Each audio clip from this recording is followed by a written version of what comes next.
Chapter 1460. After a moment of pensive silence, Su Ming swept his gaze across the area. In the end, when he averted his gaze, his expression turned calm. With a step forward, he grabbed the specter in his hand and walked towards the gap in harmonious Morris Alba's fourth wing. He drew closer to the gap. When Su Ming stepped into it, not a single one of the strange life forms appeared behind him. It was as if the battle had caused Su Ming to become the master of the area in the hearts of the strange life forms in the area. Only when he stepped into the gap did the specter in his hand struggle weakly again. When Su Ming entered harmonious Morris Alba's world, the specter immediately shuddered. Its body contorted as if it was about to be wiped off. A glint appeared in Su Ming's eyes, and he pushed outwards with his right hand. Immediately, the specter was sent out of the gap in a vast expanse. The specter, who was fortunate enough to not die, was momentarily stunned in the vast expanse beyond the gap. It might not have much intelligence, but it knew that it had nearly died just then. At that moment, it looked at Su Ming, who was in the gap. As it stared at him, a hint of respect appeared in the specter's eyes. Then, it turned around and disappeared without a trace. Su Ming watched the specter disappear, and a contemplative look appeared in his eyes. The lives in the vast expanse did not have much intelligence, but they still possessed the most basic instincts. Su Ming could see the respect in the specter, but he was slightly hesitant. Based on the intelligence of the lives, it was always easier for them to hate someone than to be grateful. The lives who only knew their instincts could hate, but if they wanted to learn how to be grateful, they needed intelligence. While Su Ming was deep in thought, a thought suddenly appeared in his mind. He remembered the distortions that had appeared on the specter's body when it was brought into harmonious Morris Alba's world. Could it be that this is the reason why they gathered around the dying harmonious Morris Alba? Could it be that they could gain some form of intelligence in this place? And that huge specter had a world in his body. Even though there were no lives in that world, I can imagine that if it reached the later stage of Avacania realm, it might be able to give birth to life. Perhaps it's impossible even if it's in the later stage. It needs to reach great completion in Avacania realm. No matter what level of cultivation it takes for life to appear in its own expanse cosmos, the lives born in the vast expanse are the same as harmonious Morris Alba. They can create their own cosmos. If all of this is true, then does the black-robed young man also have a world in his body? And by the looks of it, that world is clearly even larger than harmonious Morris Alba's. A glint appeared in Su Ming's eyes, and a bold guess rose in his head. Worlds. Countless mortals live on their own planets, looking at the blue skies and white clouds, watching the sun and moon alternate. They live out their short lives, completely unaware that the world they live in is actually the body of some bizarre life form in the vast expanse. No matter how many schemes are involved, how much love and hate are entangled, compared to the true will of the entire world and the entire vast expanse, they're insignificant. Su Ming sighed softly. These were his guesses, but he knew that they were infinitely close to the truth. What is the ultimate goal of cultivation? For longevity? That's narrow-minded. Su Ming turned around and cast a glance at the galaxy of the expanse cosmos. He no longer bothered himself with the hidden old man extermination and his ancient ship. With his questions and epiphany, he walked towards the galaxy. If I practice cultivation for longevity, then how many people know what it means to live forever? Even Erytriad can't live forever. Would the black-robed young man dare to say that he can live forever? Everything in the world has a beginning and an end. Longevity is just relative. The true goal of cultivation is to seek the truth. A glint appeared in Su Ming's eyes, and his footsteps became even more determined. To seek the truth and to seek an answer to our questions is the ultimate goal of cultivation for us cultivators. Becoming stronger and having a longer lifespan are just accessories on the path of seeking the truth. If I seek the truth, I will also seek to cultivate the truth. If I seek to know, I will also seek to understand the truth. I, Su Ming, cultivate because I want to seek an answer to my questions. It is as if I have heard of Tao. Even if I am born in the morning and die in the evening, I can die with a smile. As Su Ming gained an epiphany, an unfathomable presence gradually appeared around him. There was not much of it at that moment. There was only a hint of it, but it caused Su Ming's body to look as if it was about to become transparent in the galaxy. It was as if he had transcended beyond harmonious Morris Alba at that moment. But it doesn't matter whether it is the truth or the truth. It is all for the sake of dispelling my doubts. But the word dispelling alone has already determined that the path of cultivation has no end. Because you will never know where the end is, because on the path of cultivation, there's only a difference in how far you walk, but the end will never appear. Su Ming laughed. There was a carefreeness in his smile, along with an epiphany.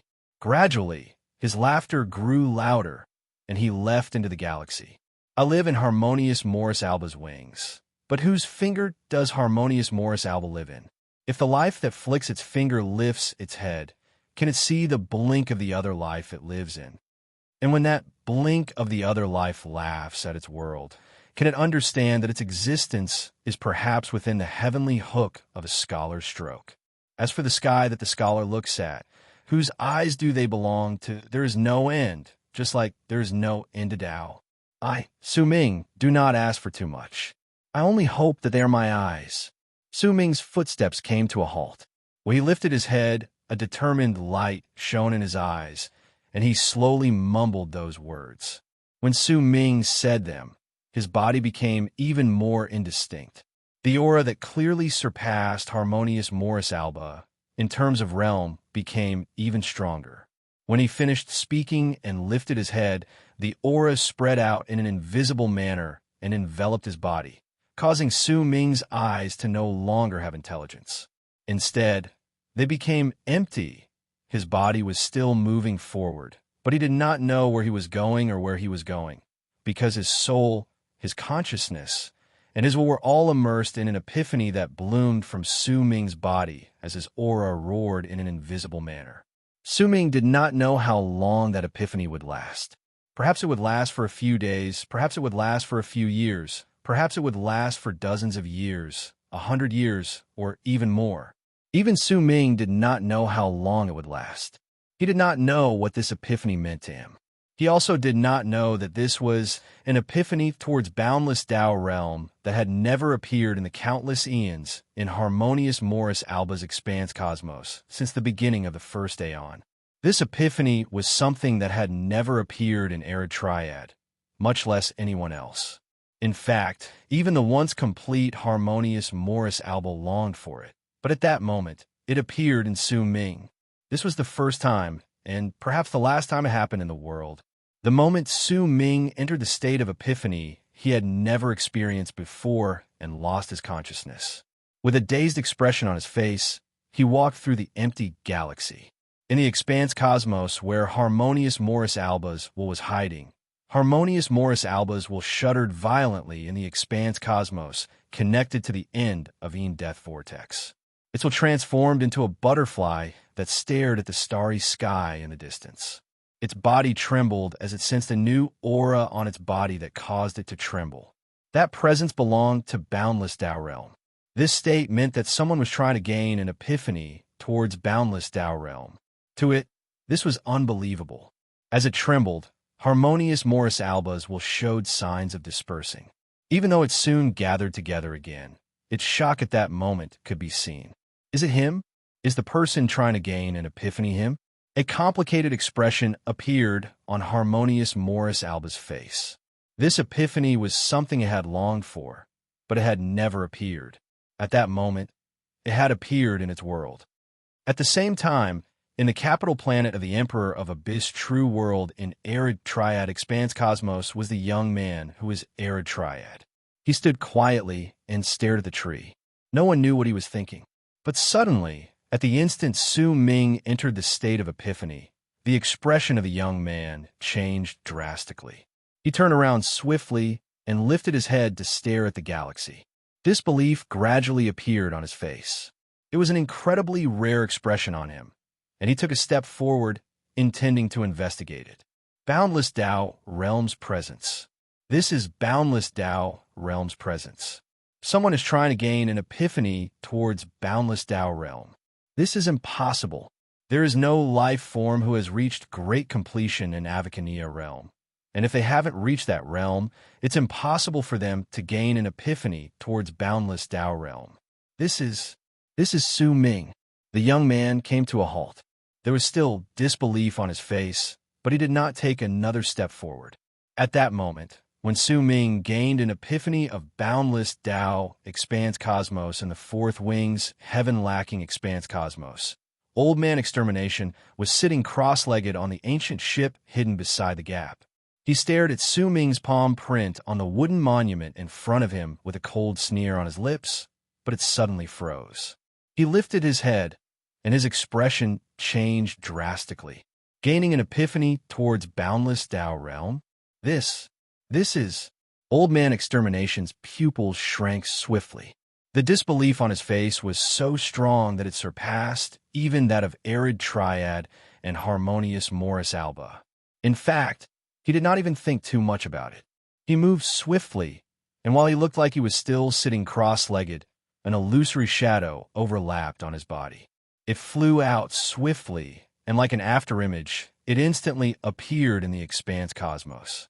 Su Ming, who was moving forward in a daze, lifted his right hand and pushed forward. But at the instant his palm touched Su Ming, an astonishing presence spread out from Su Ming's body without a single sound. That presence belonged to Boundless Tao Realm. At the instant it appeared, the illusory shadow let out a shrill scream of pain and instantly disappeared, but Su Ming did not seem to know any of it. He continued moving forward with a dazed expression on his face. He indeed did not know any of it. At that moment, he had sunk into an epiphany and had forgotten everything. His mind was blank. But when the shadow disappeared, Old Man Extermination shuddered, and he coughed up a mouthful of blood while sitting cross-legged on the ancient ship. This was the second time he saw his own blood after he had stepped into the gap in Harmonious Morris Alba's wing and coughed up blood due to his injuries. Dear, how about giving me a few more recommendation votes? Chapter 1461. Harmonious Morris Alba had never touched Boundless Tao Realm in its life, but when it was in the realm in the past, it could sense its existence. It was a feeling that it could see but not touch. That was why at the instant it sensed that presence, only the words Boundless Tao Realm appeared in its heart. It might just be a wisp of that presence and an epiphany, but to it, it was something it could only dream of. It was the same for Arid Triad. Compared to Harmonious Morris Alba, who had reached great completion in Avacania Realm in the past, Arid Triad lost the chance to reach great completion in Avacania Realm when he did not succeed in possessing Harmonious Morris Alba perfectly. Unless he could completely possess Harmonious Morris Alba, and he had done so over the countless eons, but he had never succeeded. He could only eat away at Harmonious Morris Alba. Perhaps if he had enough time, there would come a day when he would succeed, but even then, he would only reach Harmonious Morris Alba's previous strongest state, great completion in Avacania Realm. However, once he possessed most of Harmonious Morris Alba, Arid Triad obtained quite a lot of its inherited memories. Among them was Harmonious Morris Alba's desire towards Boundless Tao Realm, allowing Arid Triad to naturally see Boundless Tao Realm, and it also allowed him to understand what Realm Su Ming was trying to understand when he gained his epiphany. As for Old Man Extermination, there was no way he would not know about Boundless Tao Realm, since he was someone who had survived the deaths of multiple Harmonious Morris Alba butterflies and had even come up with some sort of grand plan. Forget everything else. Just a few times he had come into contact with Xianzong was enough for him to clearly remember Boundless Tao Realm, and he also knew just how terrifying Boundless Tao Realm was. In the Boundless Tao Realm, not even the most talented person in the entire vast expanse would be able to rely on a single moment of enlightenment to enter that realm of cultivation. I devoured the life force of 3 Harmonious Morris Alba before they died, but I was only barely able to touch it. What right do you have to succeed? This Su Ming can't do it. Old Man Extermination stared at the galaxy. With a dark expression, he lifted his right hand and seized the air in the direction of Su Ming's palm on the wooden monument. It immediately became blurry. Everything has to go according to the original plan. An offering is just an offering. It's impossible for it to escape my grasp. Old Man Extermination might have said those words, but he would occasionally lift his head to look at the galaxy. His eyes were filled with nervousness, which was rarely seen during the countless years he Alba had. Resentment is not enough. Messengers of wrath, sorrow, resentment, and resentment, I order all three of you to gather resentment with your full strength. Old Man Extermination clenched his right fist, and when he opened it, 3 balls of soul light appeared on his palm. His words traveled straight into the 3 souls, and the 3 black-robed men in St. Defire's camp instantly heard them. The 3 of them were in different regions. After remaining silent for a moment, they instantly sent out more clones. Each of them had Su Ming's appearance. When they spread out, they stirred up a bloody storm in each of the expanse cosmoses belonging to St. Defire's camp. The lives were plunged into misery and suffering. Each clone that took Su Ming's appearance was like an individual with its own will. In the midst of the slaughter and the cold-blooded mercilessness, Su Ming's name was left behind. Realm Cultivators of the Realm Saints. B. Realm B. World. Bound Kalam. When the ripples of power spread to Dark Dawn's camp, wisps of resentment gathered together, and the resentment surrounding all of Dark Dawn and St. Defire Expanse Cosmos became incredibly thick. This situation lasted for 10 years. Su Ming was still wandering around the Fourth Wing's Expanse Cosmos in a daze. He passed by many places and walked through the entire Fourth Wing's Expanse Cosmos. Many people could occasionally see him in the galaxy. No life could get close to Su Ming. As for those with hostility, the moment they attacked, they would suffer injuries of varying strengths and weaknesses, depending on their levels of cultivation, just like Old Man Extermination. Time trickled by, and soon another 10 years went by. A total of 20 years had passed. To a mortal, a child had become a young man, but to cultivators, 20 years passed in the blink of an eye. It was especially so for the old monsters who had lived for countless years in the Expanse Cosmos. Be it the boy, the purple-robed old man, or the white-robed young man, the sword cultivator, the 3 of them had long since completed their preparations to inherit their legacies. In fact, quite a number of their fellow Taoists had come to understand everything under their persuasion. They gathered together in an attempt to leave behind their legacies. They also saw Su Ming wandering through the galaxy for 20 years. They could not get close to him, but they could vaguely sense a presence about him that made them tremble, as if it was about to slowly rise to power. They watched and quietly waited for the day Su Ming would wake up. When the first cycle of 60 years arrived, it could be said that all the old monsters who had woken up in heaven-lacking Expanse Cosmos in the Fourth Wing had seen Su Ming. His dazed expression and his increasingly stronger presence caused the galaxy to distort wherever he went. In fact, wherever he went, the loud bangs that had been echoing for a long time would come to a stop. At that moment, there was no way the cultivators in the Expanse Cosmos and the Fourth Wing would not know that Su Ming had clearly sunk into an epiphany. This epiphany could not be disturbed. If he could continue like this, then he would either succeed in his epiphany and reach an astonishing realm, or he would fail in his epiphany. But no matter what, this epiphany was something that could only be chanced upon, not sought after. Su Ming did not know how much time passed, which was why he no longer had any thoughts. He had forgotten everything. If no one came to disturb him, Su Ming could continue his epiphany until the day the entire Expanse Cosmos was destroyed. He did not know how many years had passed, and neither did he know how much resentment his name had gathered in Dark Dawn and St. Defire. These things were not within Su Ming's current state. He only felt that he wanted to search for the truth, for an answer to his questions, and for an epiphany. It was as if there was an empty path in front of him, and he would continue walking down it. Even if there was no end to it, he would not turn back. During the cycle of 60 years, Harmonious Morris Alba, an arid triad, quietly sensed Su Ming's existence. They did not know whether he would succeed, but this was a matter of great importance. It could decide the structure of the world. It was the same for Old Man Extermination. During the cycle of 60 years, he spent nearly 9/10 of his life staring at Su Ming, until another cycle of 60 years passed. 120 years passed, but Su Ming still showed no signs of awakening. However, the presence of boundless Tao realm on him grew stronger. At that moment, the anxiety in Old Man Extermination's heart reached a point where he could not help but explode. He could no longer let Su Ming continue trying to gain an epiphany. Even though he was certain that it was impossible for him to succeed, he could not just sit by and watch it happen. He was afraid, what if? There were only 300-something years left before Harmonious Morris Alba was destroyed. He could not allow even the slightest accident to happen. His expression gradually twisted, and determination slowly appeared in his eyes.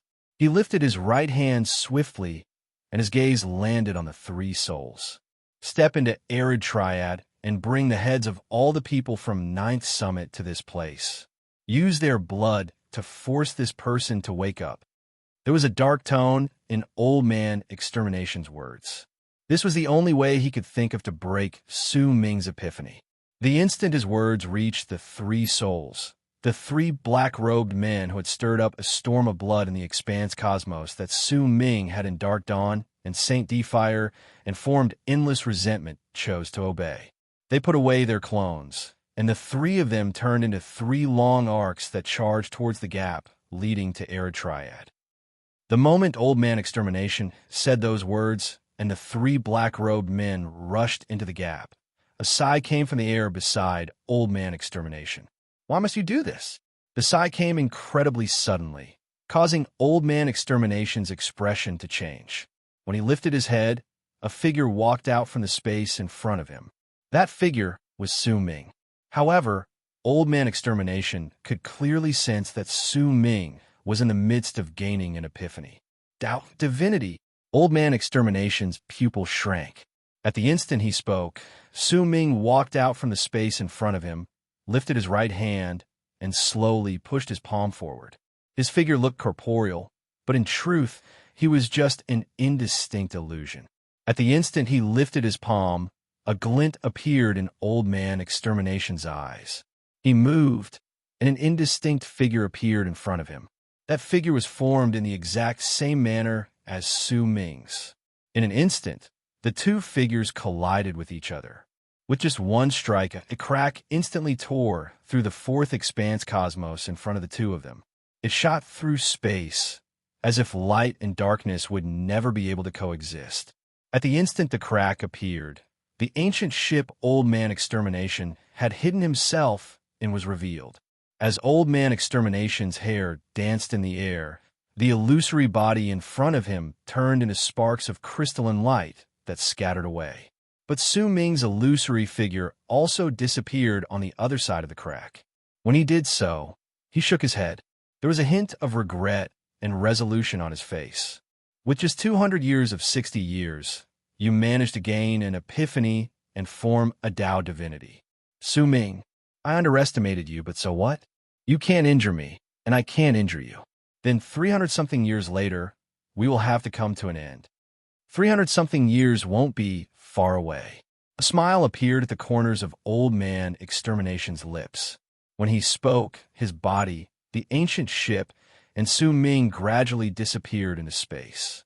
Only the crack that separated the expanse cosmos remained, bearing witness to what had happened. Su Ming, who had been swimming around in the galaxy with a dazed expression, suddenly came to a halt. His presence slowly froze, and his expression was no longer dazed. Slowly, he opened his eyes. Su Ming was silent for a long time before he asked faintly, 300-something years later, when we meet again, will you still be you? The recommendation votes are amazing. Thank you, fellow Taoists. Chapter 1462. Su Ming's expression was even more indifferent compared to 200 years ago. His eyes were even more profound, and he looked as if there was not a single hint of anger in him. Instead, He was like a puddle of clear water. He was calm and indifferent. It was as if even if the world were to shatter in front of him, there wouldn't be much change in his expression, unless someone touched his reverse scale. Boundless Tao. I never thought that this epiphany would be my first time touching the boundless Tao. It's a pity that I don't have enough time. If I could continue like this for 10,000 years or even longer, I might be able to step into the boundless Tao level with my current cultivation. Su Ming might be slightly regretful, but he knew that he did not have enough time. Destruction was about to descend upon him. If he immersed himself in his epiphany, then when he woke up, everything would no longer exist, and that sorrow would be buried in the passage of time. He would not be able to find it even if he wanted to. After all, the art of time wasn't omnipotent. I might not have truly stepped into boundless Tao realm, but right now, I already possess a wisp of boundless Tao realm's presence. I have manifested the Tao divinity old man extermination spoke of. Su Ming's third eye shone at the center of his brow, and he could vaguely see an illusory figure sitting cross-legged in it. The figure exuded an incredibly terrifying presence. It was so strong that even the complete harmonious Morris Alba would instinctively avoid it. This was the Tao divinity Su Ming had obtained when he took the first step in understanding boundless Tao. Boundless Tao, God. That divinity was like a seed, but it was also like a qualification. Only those who had manifested their Tao divinity could have a chance of stepping into boundless Tao realm. This was also why Old Man Extermination was so certain that it was impossible for Su Ming to gain an epiphany in one go. Before Su Ming gained his epiphany, he did not have the right to manifest his Tao divinity, but it was different now. With his Tao divinity, Su Ming's state of being had increased again. At that moment, the difference between him and Arid Triad was practically non-existent. In fact, in certain aspects, Su Ming was even stronger than Arid Triad. Su Ming might not have reached the peak of the later stage of Avicania realm, but he could already sense where his limit was, and he had a direction. Moreover, cultivation and strength are only accessories on the path of seeking answers. There's no need to pay too much attention to them. As Su Ming mumbled, he swung his arm and cast his gaze at the space around him. The 100-something years of epiphany was like the blink of an eye to Su Ming. His memories were still from 100-something years ago, but he had the misconception that his memories were filled with dust. Due to the change in time, it was an insignificant discomfort that was naturally formed. As he walked through the galaxy, Su Ming gradually stopped paying attention to the insignificant discomfort. When he looked at the galaxy, he could vaguely see the planet that was the boy's real body in space. At the same time, he also saw the huge divine tree floating in space.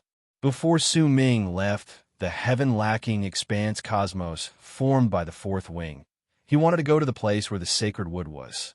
Then he would meet the boy and the others again and send their legacies into the world that might or might not exist.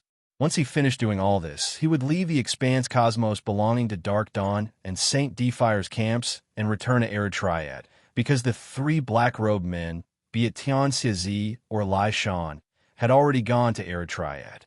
Su Ming's true Morning Tao worlds was paying attention to all of this. In fact, once Su Ming obtained his Tao divinity, he had a feeling that if he needed to, he only needed to close his eyes, and when he opened them again, true Morning Tao worlds would gather together to form another version of him. This was the epiphany Su Ming had gained after he obtained his Tao divinity. With an indifferent expression, Su Ming walked through the galaxy until the huge sacred wood appeared in front of him. It was several hundreds of thousands of feet long. At that moment, it floated in the galaxy, and it was filled with a vast presence that could shock people's hearts. Su Ming stopped moving. When he looked into the distance, he spread his will outwards and swiftly descended on the sacred wood. When it swept through the area, the strange power from the sacred wood that had once blocked Su Ming's will appeared again, causing Su Ming's will to be in great difficulty. He could not send his will into the sacred wood.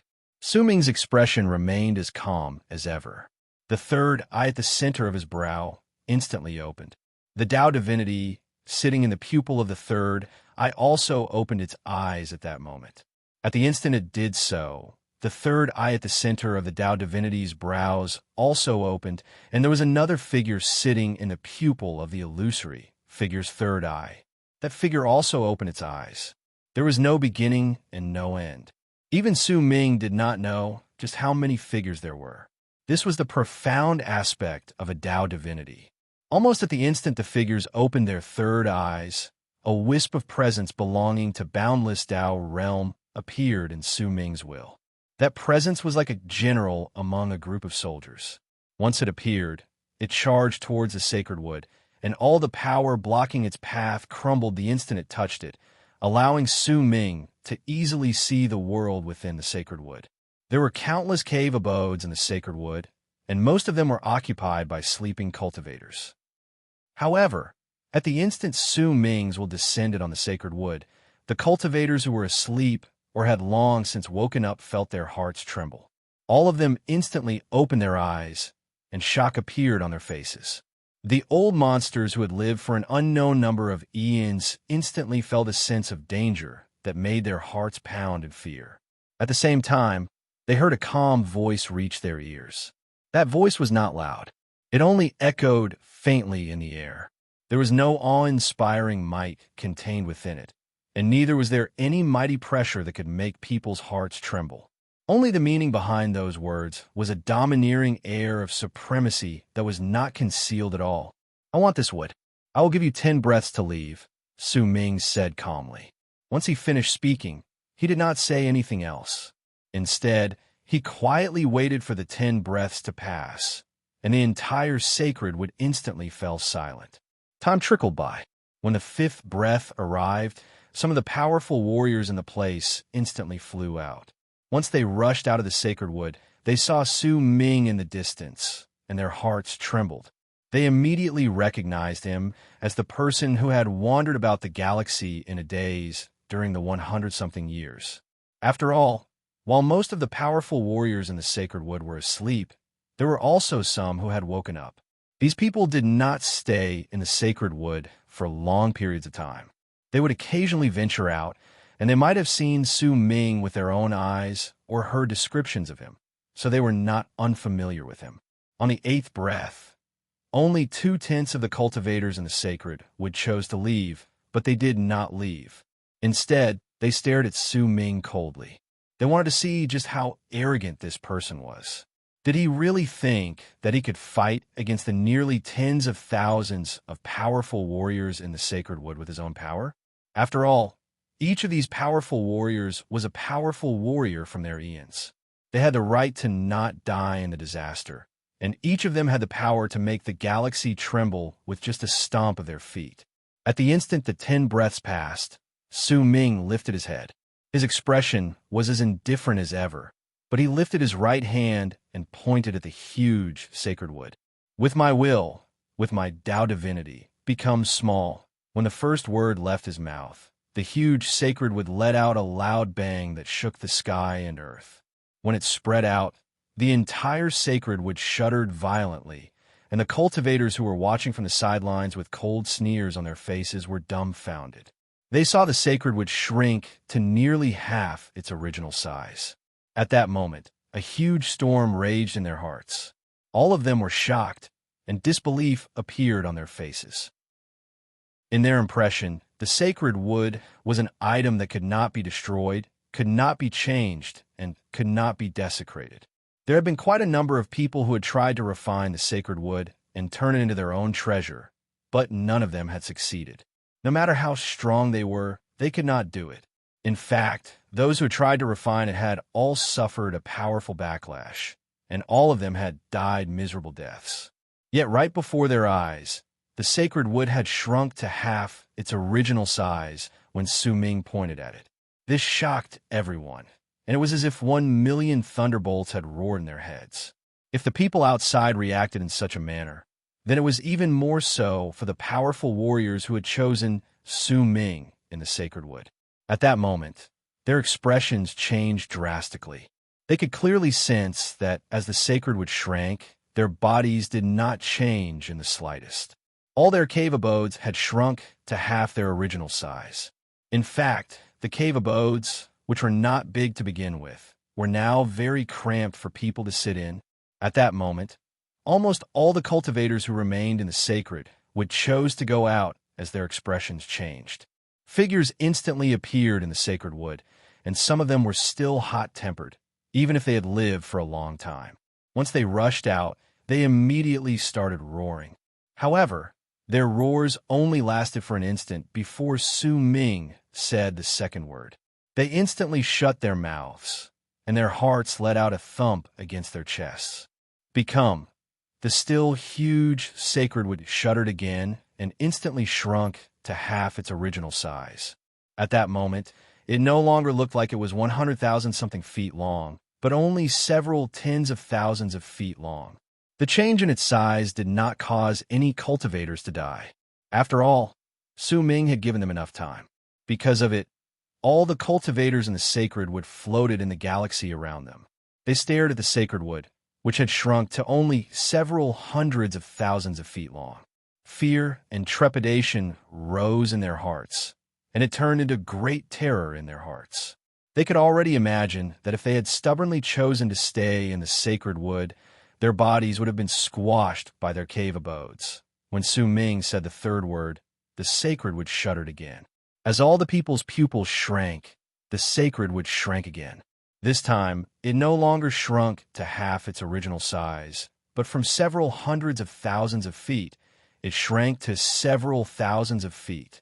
When Su Ming seized the air in the direction of the sacred wood with his right hand, it immediately charged towards him.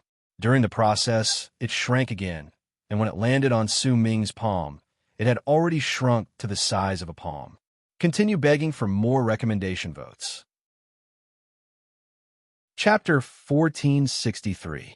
This scene was seen by the tens of thousands of cultivators in the area, and it turned into silence, as well as a chill that rose from the bottom of their hearts.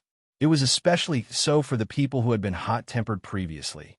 Their hearts trembled at that moment, and they did not dare to say a single word. To them, power was everything in cultivation, and Su Ming had revealed his strength. It was a powerful display of his control over the sacred wood, which no one had been able to refine over the years. The tens of thousands of powerful warriors in the area knew very well just how strong a person was to be able to do such a thing. His strength had already surpassed theirs by far. No one knew who was the first to wrap his fist in his palm and bow to Su Ming. Soon after, the others wrapped their fists in their palms and bowed to Su Ming one after another. There was respect that came from the depths of their hearts on their faces. This was power. To them, power determined everything. Before he gained his epiphany, Su Ming had also thought the same way. But now, he understood that power was just an accessory in the path of seeking the truth. It was a support that was developed to make the path of seeking the truth smoother. It was just the end, and it would never be the foundation. Once he put the cart before the horse, then he would forever walk down the wrong path in his path of seeking the truth. Su Ming lowered his head to look at the sacred wood on his palm. It was not like what the others had imagined. No one had been able to refine it over the countless years, because it belonged to Old Man Extermination. That was why, unless someone possessed the same level of power as Old Man Extermination, it was impossible for anyone else to obtain it. As for why Old Man Extermination had left it there instead of taking it away, Su Ming did not want to make too many guesses. He only felt that it was a pretty good item. If he stepped into the vast universe one day, he could use it as a means of transportation. That was why he put it away. In fact, when he looked at the sacred wood, Su Ming could already imagine that the gap in the butterfly's fourth wing might have been caused by the attack from the outside world. He clenched his fist and put away the sacred wood, then cast a glance at the cultivators who wrapped their fists in their palms to him. He sighed softly. These people were happy because they did not know that the disaster 300-something years later would be their unavoidable destruction. Sometimes, ignorance also meant happiness. Su Ming shook his head, turned around, and left. He wanted to handle one last matter in heaven-lacking expanse cosmos of the fourth wing before he left. As he took a step forward, Su Ming walked through the galaxy. His footsteps were not quick, but the galaxy under his feet seemed to have become smaller. When he took 2 steps forward, he saw the planet where the boy was. Su Ming saw the boy, the purple-robed old man, the young man in white, and 4 strangers he had never seen before on the planet. Ever since the 7 of them condensed their legacies, they had remained in this beautiful world of stars, never leaving again. It was as if they wanted to spend their final few hundred years here to see the final brilliance of this world. They were also waiting for Su Ming, waiting for the only hope they had left. Su Ming stood under a red maple tree outside a bustling city in the planet. Behind him was the setting sun. The color of the setting sun was also red, and it served as a contrast to the maple leaves. No one could see that the sun was trying to compete with the other for beauty. There was only a hint of sadness that came from some unknown place. When the autumn wind blew and the autumn leaves fell, when Su Ming turned his head around, perhaps he would no longer be able to see the figure under the maple tree, and neither would he be able to see the setting sun behind him. He looked at the last rays of light and the scattered lights in the city as the sun set, and it was as if he could see the rise and fall of the entire world. When the boy walked towards him from the distance, the purple-robed old man and the young man in white appeared beside him. They did not disturb Su Ming's gaze. Instead, they stood quietly by the side with respectful expressions on their faces. Their 4 friends were also by the side at that moment. When they looked at Su Ming, they waited respectfully. Su Ming was their hope. To them, even if they died the next day, it did not matter. As long as their Tao and their epiphanies could be passed down. As long as their lineage was not broken. This was a spirit that low-level cultivators did not understand, and it was also a realm that some high-level cultivators could not understand. It was precisely because of this spirit and people like this in the world of cultivation that they could leave behind countless legends and hopes for the future generations, so that there would always be cultivators in the galaxy and the vast expanse. It was as if they were worshipping the path of cultivation. The setting sun seemed to have turned into the world of harmonious Morris alba's butterfly. Once it set, perhaps it would not appear the next day. It was just like the red maple leaves. Once they fell, they could not return to the maple tree that dyed it red. They resented the wind for coming too quickly, resented the seasons for changing too quickly, and resented themselves even more for falling. Su Ming sighed softly. He stared at the lights of the houses in the city in the distance that were gradually being lit up. He watched as the sky gradually turned dark.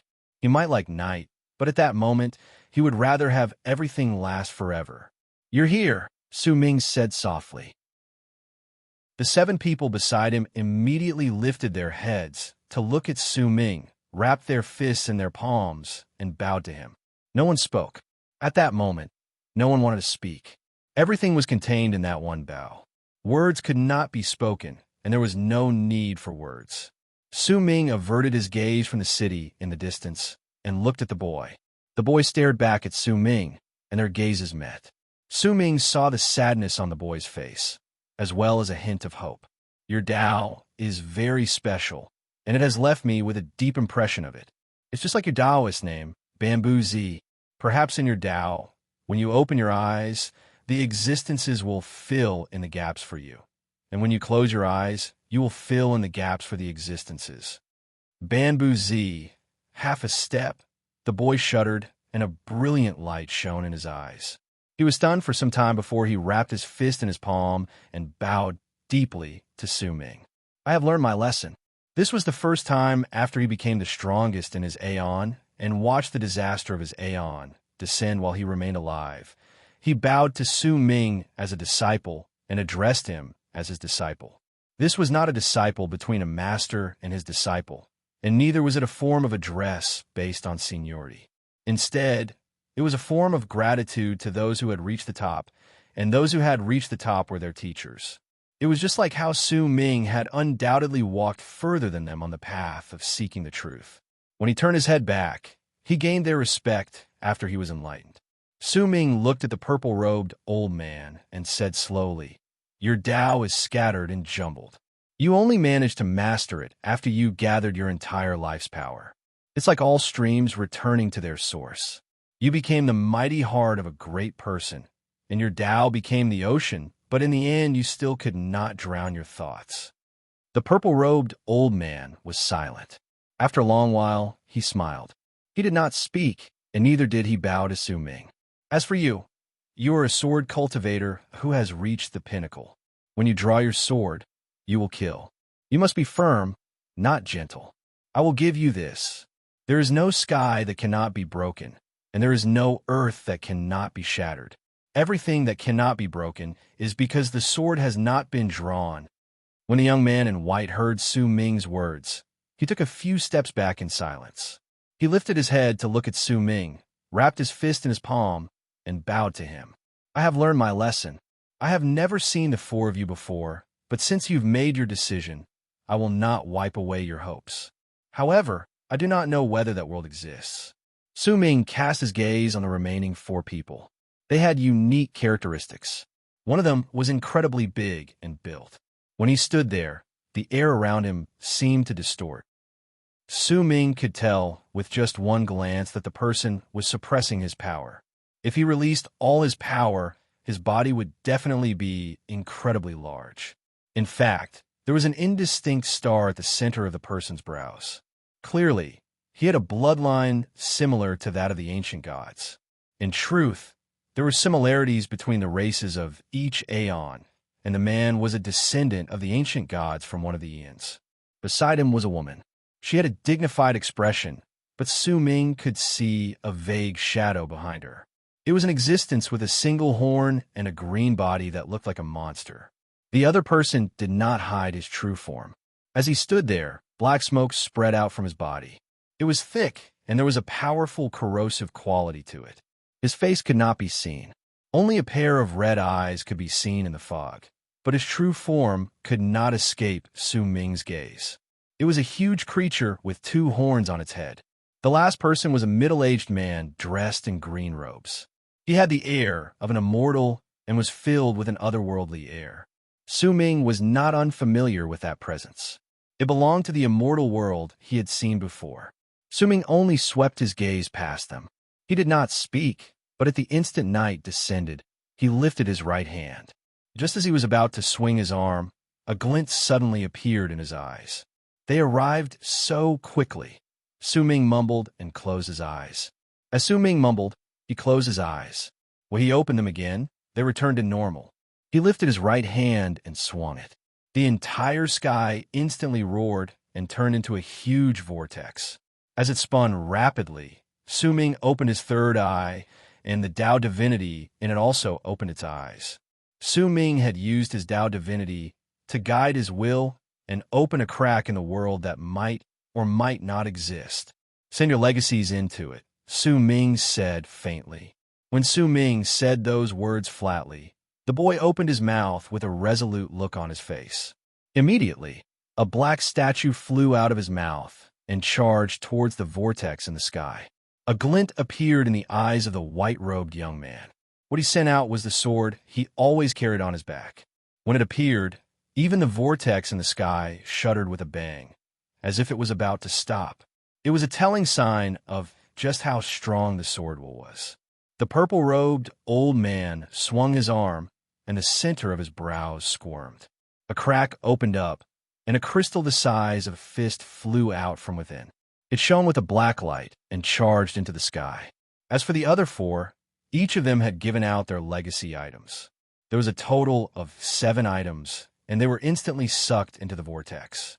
However, at that moment, the crystal the purple-robed old man had given out seemed to be unable to withstand the pressure and began to shatter. As cracking sounds rang out, more and more cracks appeared, but the purple-robed old man's expression did not change in the slightest. If one took a closer look, they would find that this person was only an empty shell. At the instant the other's expressions changed, the black crystal that was about to disappear from the vortex shattered, and a small person instantly flew out. That small person's appearance was similar to the purple-robed old man's. He let out a scream, filled with indignation, and wanted to rush into the vortex. But in the end, as the vortex rotated, his body and soul were destroyed. The purple-robed old man's body also turned into ashes at that moment, and disappeared from the world.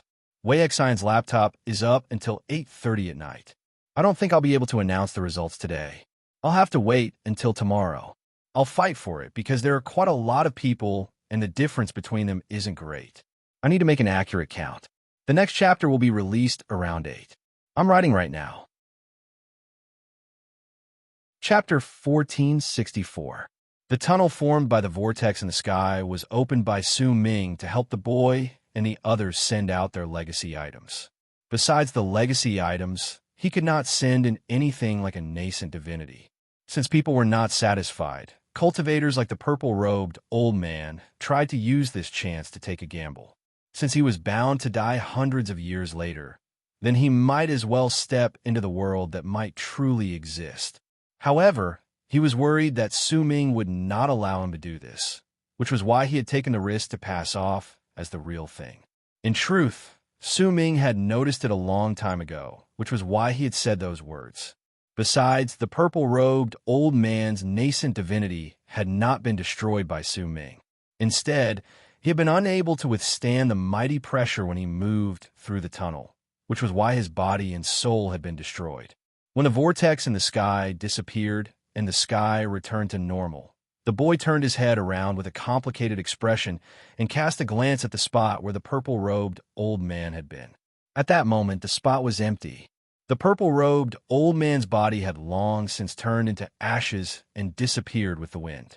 Only the maple tree in the night continued to shine with a red color that no one cared about.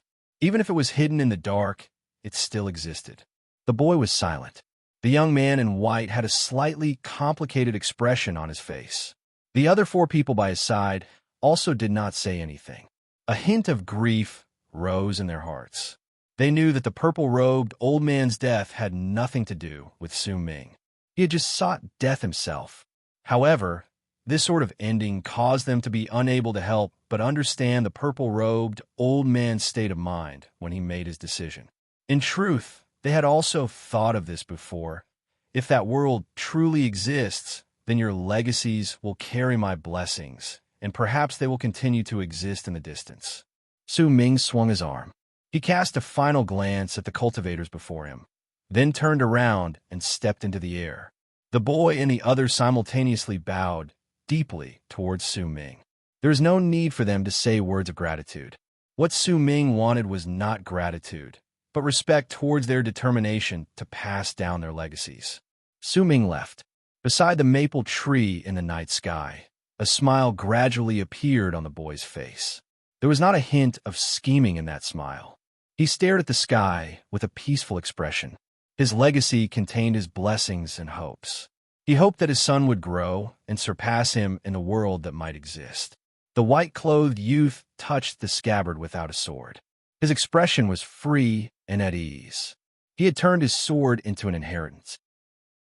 Even if his sword was scattered and shattered in the world that might have existed, it would still turn into several sharp swords in the end, and the owner of each sword would have great achievements. He didn't need a successor. All he needed was to give the sword cultivator's intent to the world that might exist to someone who could possess his sword.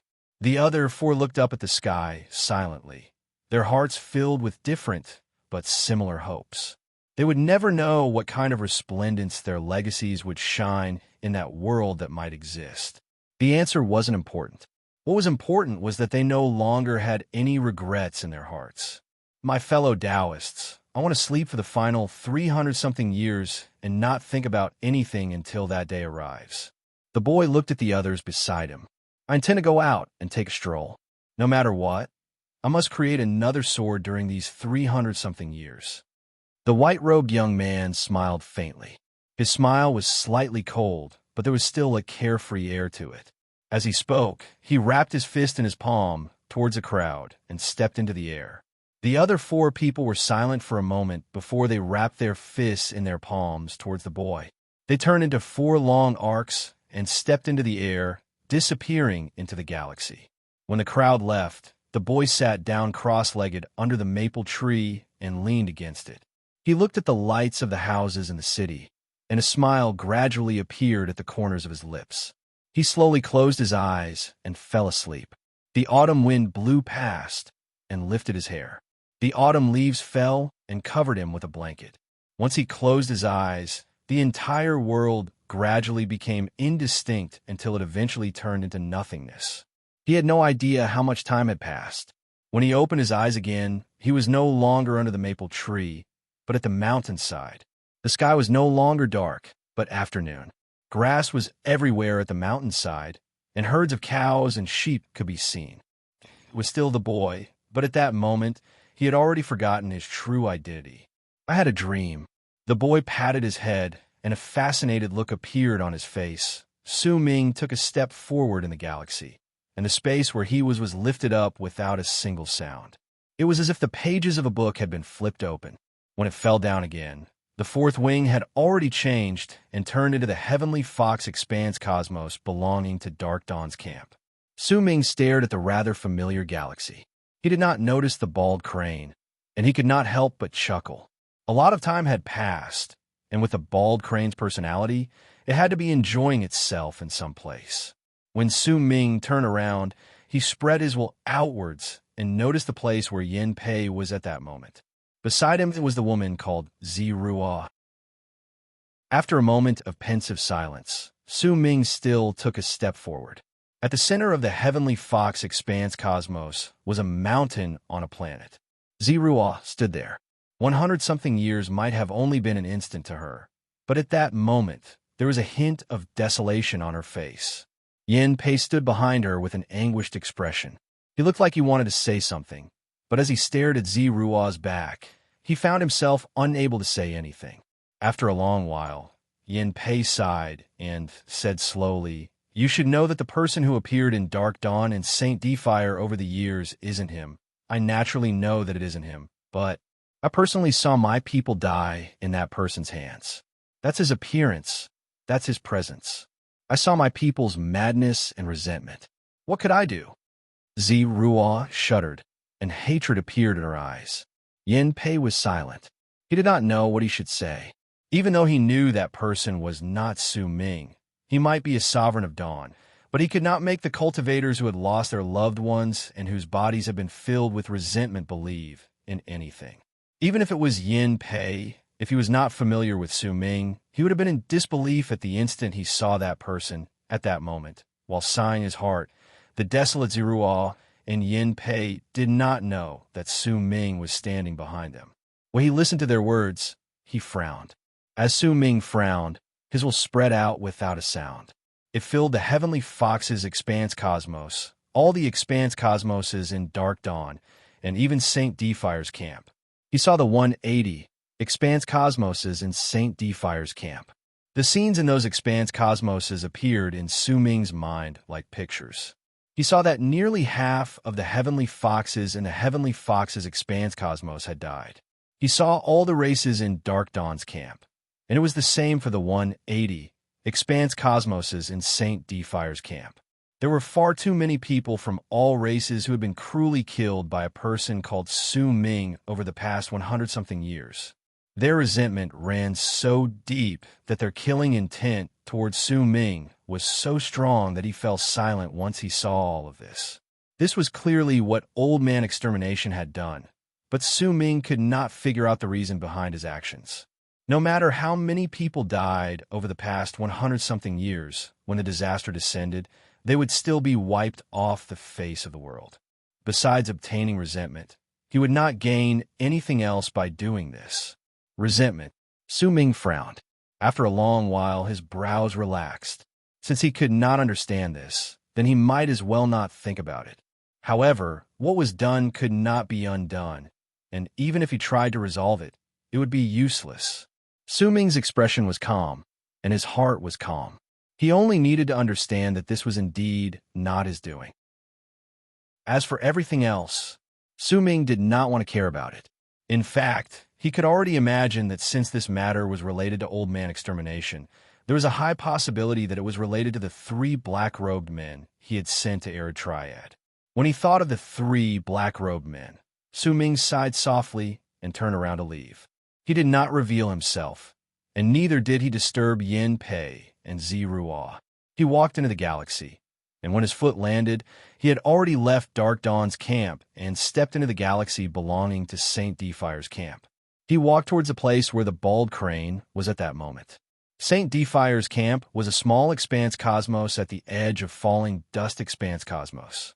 It was known as falling dust, and it had a sacred status in Saint Defire's camp because the person who lived there was Fei Hua, one of the 3 great saints of Saint Defire.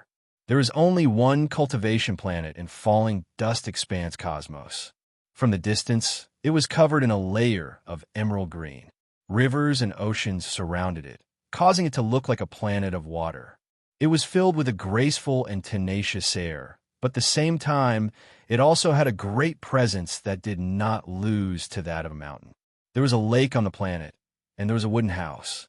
There were countless flowers and plants around it, and their fragrance filled the air.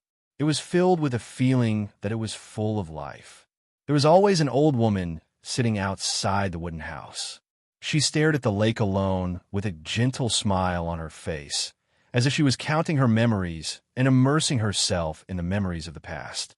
Not too far away was the bald crane on the other side of the lake. It had turned into a stone, and over the course of 100 years, it had stared at the wooden house and the old woman outside. It was as if it could see the world being destroyed and the universe no longer existing. It did not know why it was staring at her like that, and neither did it know why it did not want her to know that it had come. It was as if every single time it thought about this question, its heart would ache so much that it felt as if it was about to be torn apart. Once it stopped thinking about this question, it found another form of peace besides following Su Ming during the 100-something years.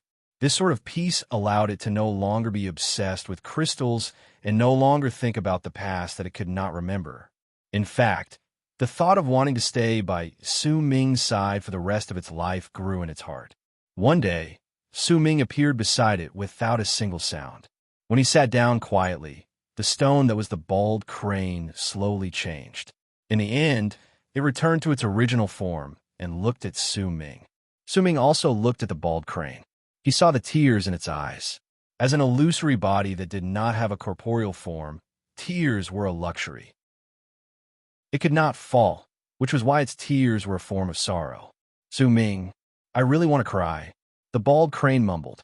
By 8:30, I still haven't sorted out the results. There are 5 names with a lot of votes, and to ensure that they are accurate, I will need to count them carefully. When I update the first chapter tomorrow, I will announce the winners. Please forgive me, because once you have more than 100,000 followers, you won't be able to search for them.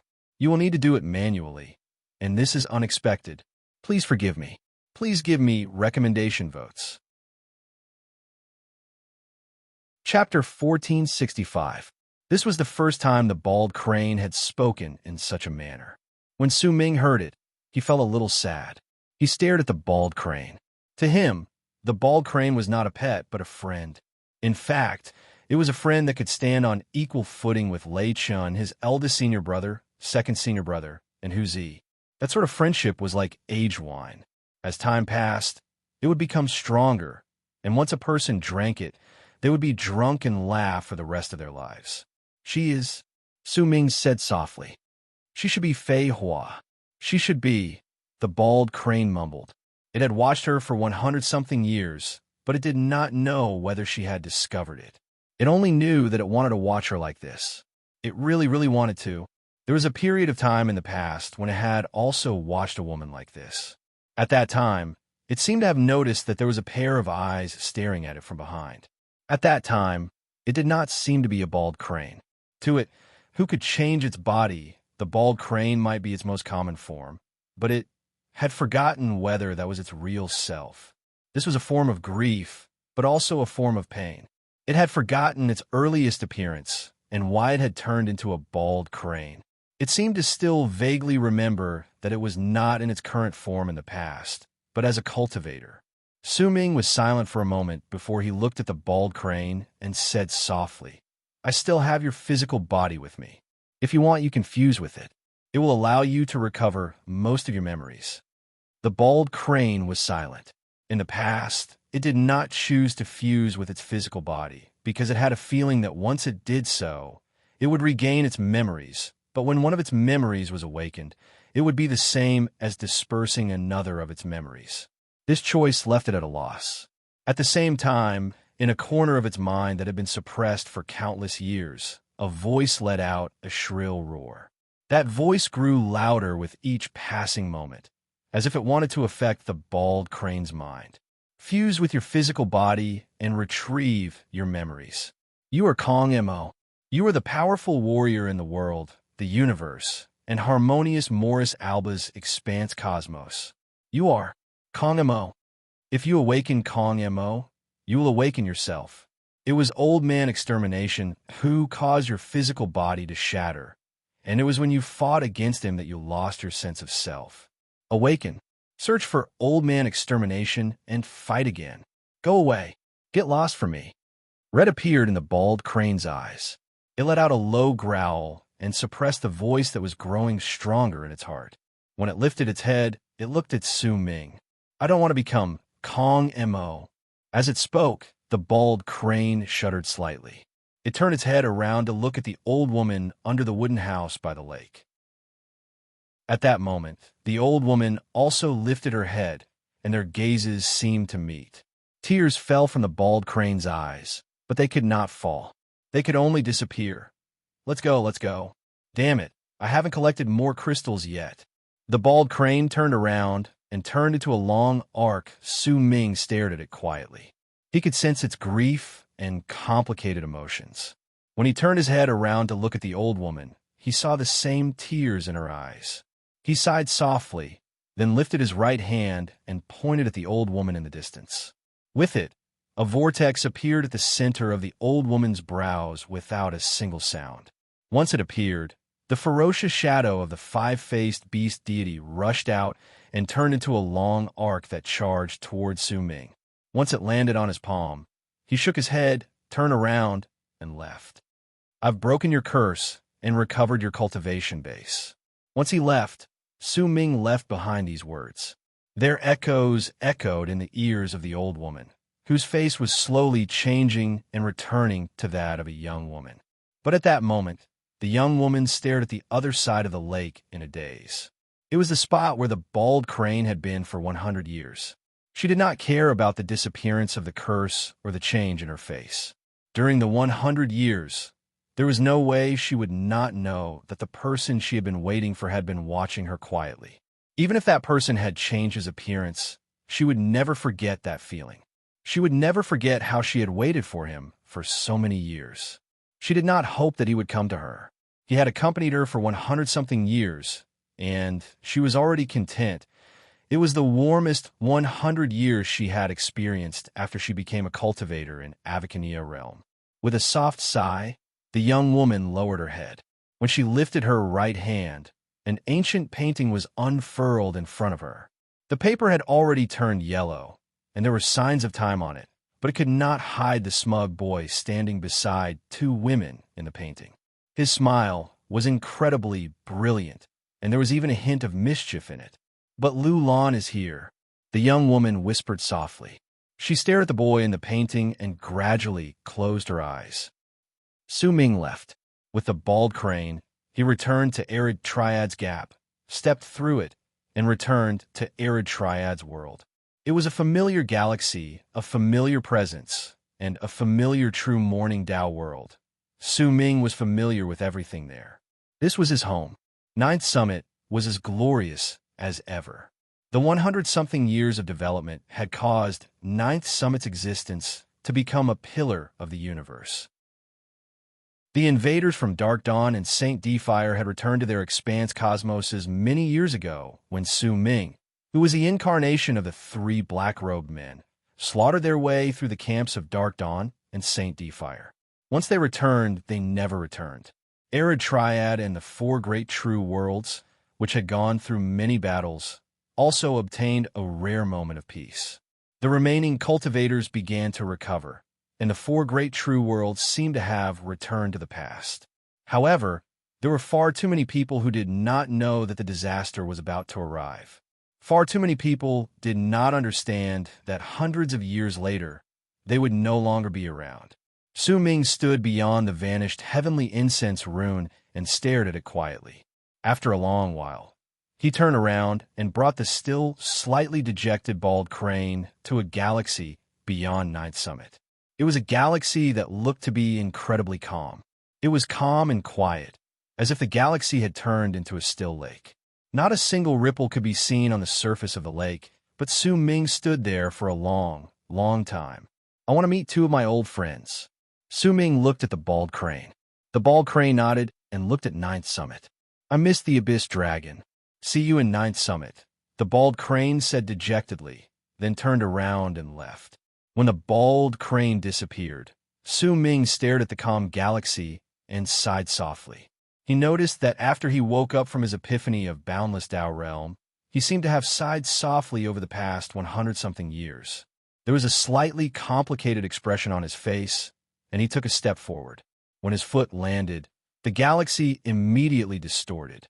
When it returned to normal, Su Ming felt as if he had stepped into another galaxy, one that had been isolated by the distortions of true morning Tao realm's will. At the instant Su Ming stepped into the galaxy, three black-robed men sitting cross-legged and meditating in the galaxy lifted their heads swiftly. The three black-robed men were three of the four great envoys.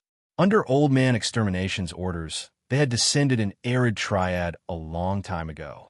When Su Ming had executed his divine ability under the maple tree in the boy's planet, he had closed his eyes. He might have seemed normal, but in truth, at the moment he closed his eyes, he had appeared in the galaxy. He did not cast any astonishing art, but only distorted the galaxy to trap the three black-robed men. At that moment, when he stepped in and the three black-robed men looked in his direction, they stood up, and Su Ming also appeared before them.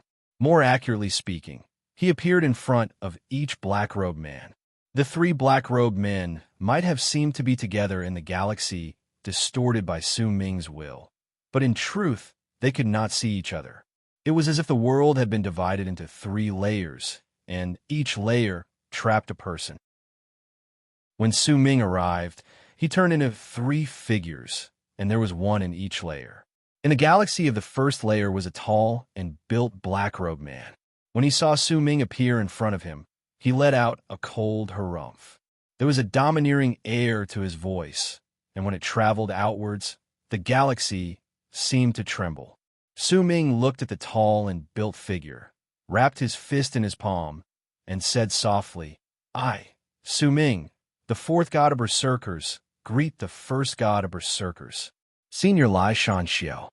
When he spoke, the tall and built black-robed man fell silent for a moment before he removed the black robe on his head to reveal a handsome and extraordinary face. There was an ancient air to it, and there was a boorish air to it. Naturally, Lai Shanxiao, when he looked at Su Ming, there was a slightly complicated look on his face, but it was clear that his mind was clear, just like the progenitor of abyss builders. He did not feel as if his mind was being controlled. You shouldn't have refused to become the fifth emissary back then. The two of them looked at each other. After a long while, Lai Shanxiao spoke in a hoarse voice. There was an awe-inspiring might in his voice that allowed no room for argument, along with the domineering nature of his personality. This was the man who had once been the god of berserkers of the first generation, who had led the berserkers to rise to power, who had created the berserkers' kingdom, who had even fought against the immortals at that time, and who had created the god of berserker song. At that moment, he was standing before Su Ming, and with just one simple sentence, it was as if the laws in the galaxy around them were about to change. You also shouldn't become enemies with Master Extermination. You don't understand his Tao, but if you acknowledge me as the berserkers' god of berserkers, then come with me to meet Master. You will understand that his Tao is the Tao all of us seek. Lai Shanxiao turned his head around and looked into the air. He might not be able to see the ninth summit, but he seemed to be able to sense the numerous berserkers' blood flowing within it. We're not enemies. Let's go. Let's go meet our master, Extermination. Su Ming looked at Lai Shanxiao and asked slowly, "What is his Tao?" Lai Shanxiao looked at Lai Shanxiao and said without hesitation, "It is the universe that is about to be destroyed, and Harmonious Morris Alba is destined to be destroyed. Before it is destroyed, It wants to leave behind a chance of survival for all of us. There's only one chance of survival. If we can seize it, then it doesn't matter whether we are berserkers or other races, we can continue living in another harmonious Morris Alba's body. Su Ming looked at Lai Shanxiu and asked softly, including using my appearance and my name to stir up a bloodbath in Dark Dawn and Saint D fire for that chance of survival. Lai Shanxiu fell silent, but it only lasted for the span of 3 breaths before determination appeared in his eyes. That's right. Among the readers who follow Wei Xin, after counting yesterday and today, the most recommended name was Ice World. He will obtain a laptop, and he has around 270 votes. Please contact me through your message and tell me your address. I will mail it within the next few days. My fellow Taoists, I'm a white-collar not by Ling, Wind, the next second, and Ling Xing have similar votes. The difference between them is less than 30, and their numbers are nearly 200. Thank you, my fellow Taoists. If you contact me through your message, the 5 of you will have a role in the next book. Chapter 1466. This was the first time the bald crane had spoken in such a manner. When Su Ming heard it, he felt a little sad. He stared at the bald crane. To him, the bald crane was not a pet, but a friend. In fact, it was a friend that could stand on equal footing with Lei Chun, his eldest senior brother, second senior brother, and Hu Zi. That sort of friendship was like aged wine. As time passed, it would become stronger, and once a person drank it, they would be drunk and laugh for the rest of their lives.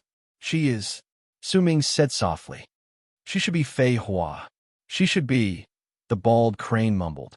The bald crane mumbled. It had been watching this place for 100-something years. It did not know whether this person had discovered it. It only knew that it wanted to watch this way. It really, really wanted to. It felt like there had been a period of time in the past when it had also watched a woman like this. At that time, it had also noticed that there was a pair of eyes staring at it from behind it. At that time, it did not seem to be a bald crane. To it, who could change its body, the bald crane might be its most common form, but it had forgotten whether that was its real self. This was a form of grief, but also a form of pain. It had forgotten its earliest appearance and why it had turned into a bald crane. It seemed to still vaguely remember that it was not in its current form in the past, but as a cultivator. Su Ming was silent for a moment before he looked at the bald crane and said softly, I still have your physical body with me. If you want, you can fuse with it. It will allow you to recover most of your memories. The bald crane was silent. In the past, it did not choose to fuse with its physical body because it had a feeling that once it did so, it would regain its memories, but when one of its memories was awakened, it would be the same as dispersing another of its memories. This choice left it at a loss. At the same time, in a corner of its mind that had been suppressed for countless years, a shrill roar rang out. That voice grew louder with each passing moment, as if it wanted to affect the bald crane's mind. Fuse with your physical body and retrieve your memories. You are Kong Mo. You are the powerful warrior in the world, the universe, and harmonious Morris Alba's expanse cosmos. You are Kong Mo.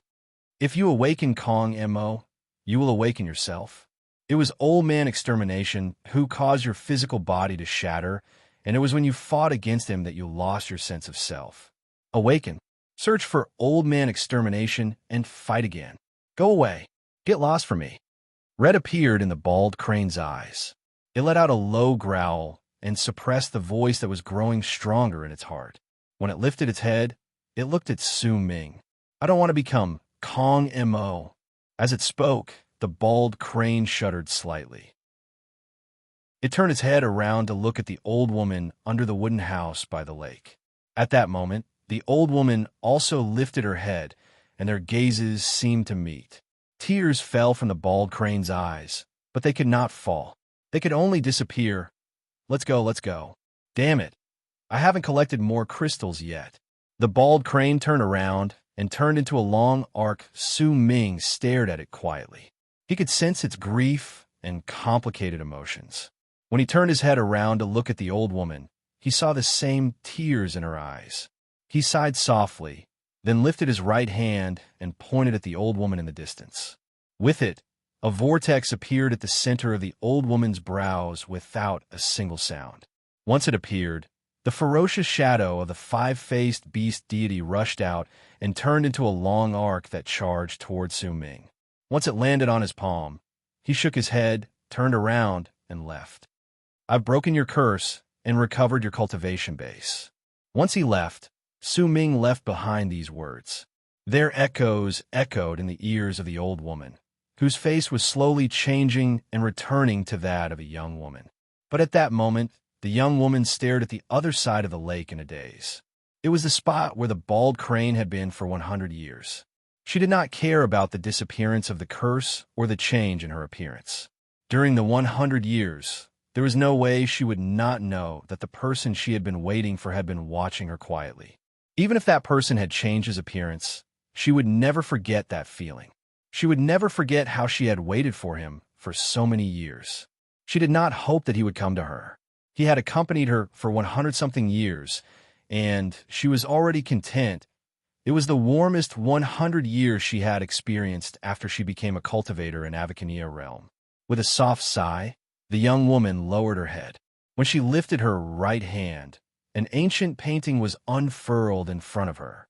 The paper had already turned yellow, and there were signs of time on it, but it could not hide the smug young man standing beside two women in the painting. His smile was incredibly brilliant, and there was even a hint of mischief in it. "But Cool Wan is here," the young woman whispered softly. She looked at the young man in the painting and gradually closed her eyes. Su Ming left. With the bald crane, he returned to Arid Triad's Gap, stepped through it, and returned to Arid Triad's world.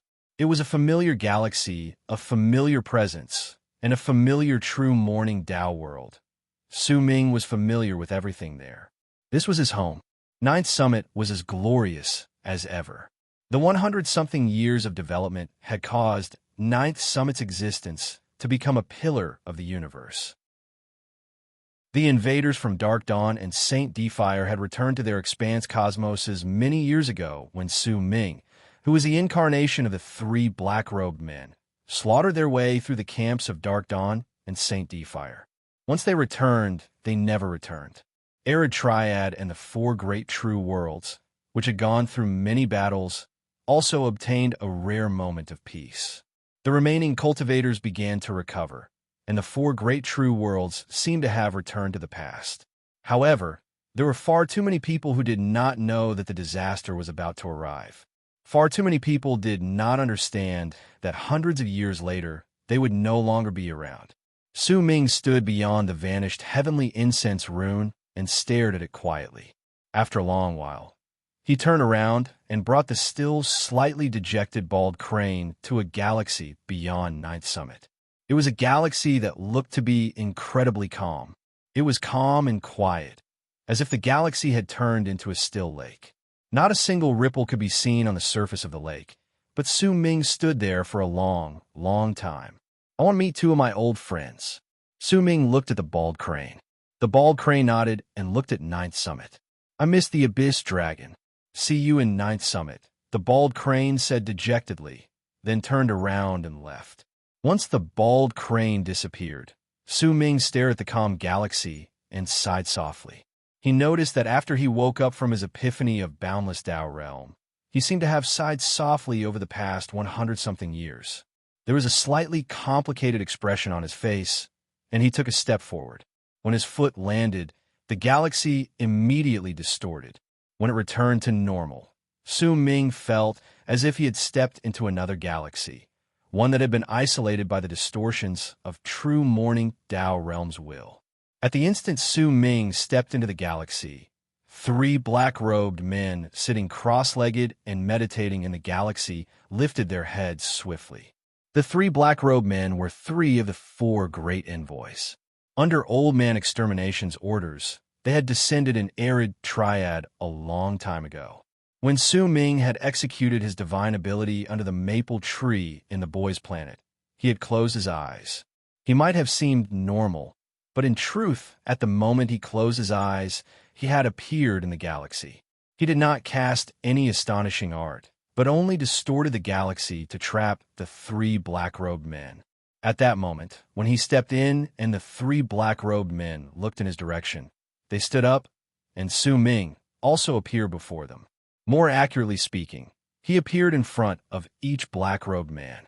The three black-robed men might have seemed to be together in the galaxy distorted by Su Ming's will, but in truth, they could not see each other. It was as if the world had been divided into 3 layers, and each layer trapped a person. When Su Ming arrived, he turned into 3 figures, and there was one in each layer. In the galaxy of the first layer was a tall and built black-robed man. When he saw Su Ming appear in front of him, he let out a cold harumph. There was a domineering air to his voice, and when it traveled outwards, the galaxy seemed to tremble. Su Ming looked at the tall and built figure, wrapped his fist in his palm, and said softly, "I, Su Ming, the 4th god of berserkers, greet the 1st god of berserkers, Senior Lai Shanxiao." When he spoke, the tall and built black-robed man fell silent for a moment before he removed the black robe on his head to reveal a handsome and extraordinary face. There was an ancient air to it, and there was a boorish air to it. Naturally, Lai Shanxiao, when he looked at Su Ming, there was a slightly complicated look on his face, but it was clear that his mind was clear, just like the progenitor of abyss builders. He did not feel as if his mind was being controlled. You shouldn't have refused to become the 5th emissary back then. The two of them looked at each other. After a long while, Lai Shanxiao spoke in a hoarse voice. There was an awe-inspiring might in his voice that allowed no room for argument, along with the domineering nature of his personality. This was the man who had once been the god of berserkers of the 1st generation, who had led the berserkers to rise to power, who had created the berserkers' kingdom, who had even fought against the immortals at that time, and who had created the god of berserker song. At that moment, he was standing before Su Ming, and with just one simple sentence, it was as if the laws in the galaxy around them were about to change. You also shouldn't become enemies with Master Extermination. You don't understand his Tao, but if you acknowledge me as the berserkers' god of berserkers, then come with me to meet Master. You will understand that his Tao is the Tao all of us seek. Lai Shanxiao turned his head around and looked into the air. He might not be able to see the 9th summit, but he seemed to be able to sense the numerous berserkers' blood flowing within it. We're not enemies. Let's go. Let's go meet our master, Extermination. Su Ming looked at Lai Shanxiao and asked slowly, "What is his Tao?" Lai Shanxiao looked at Lai Shanxiao and said without hesitation, "It is the universe that is about to be destroyed, and Harmonious Morris Alba is destined to be destroyed. Before it is destroyed, it wants to leave behind a chance of survival for all of us. There's only one chance of survival. If we can seize it, then it doesn't matter whether we are berserkers or other races, we can continue living in another Harmonious Morris Alba's body." Su Ming looked at Lai Shanxiao and asked softly, "Including using my appearance and my name to stir up a bloodbath in Dark Dawn and Saint D Fire for that chance of survival?" Lai Shanxiao fell silent, but it only lasted for the span of 3 breaths before determination appeared in his eyes. "That's right. Based on the statistics from yesterday and today, the name with the most recommended is Ice World.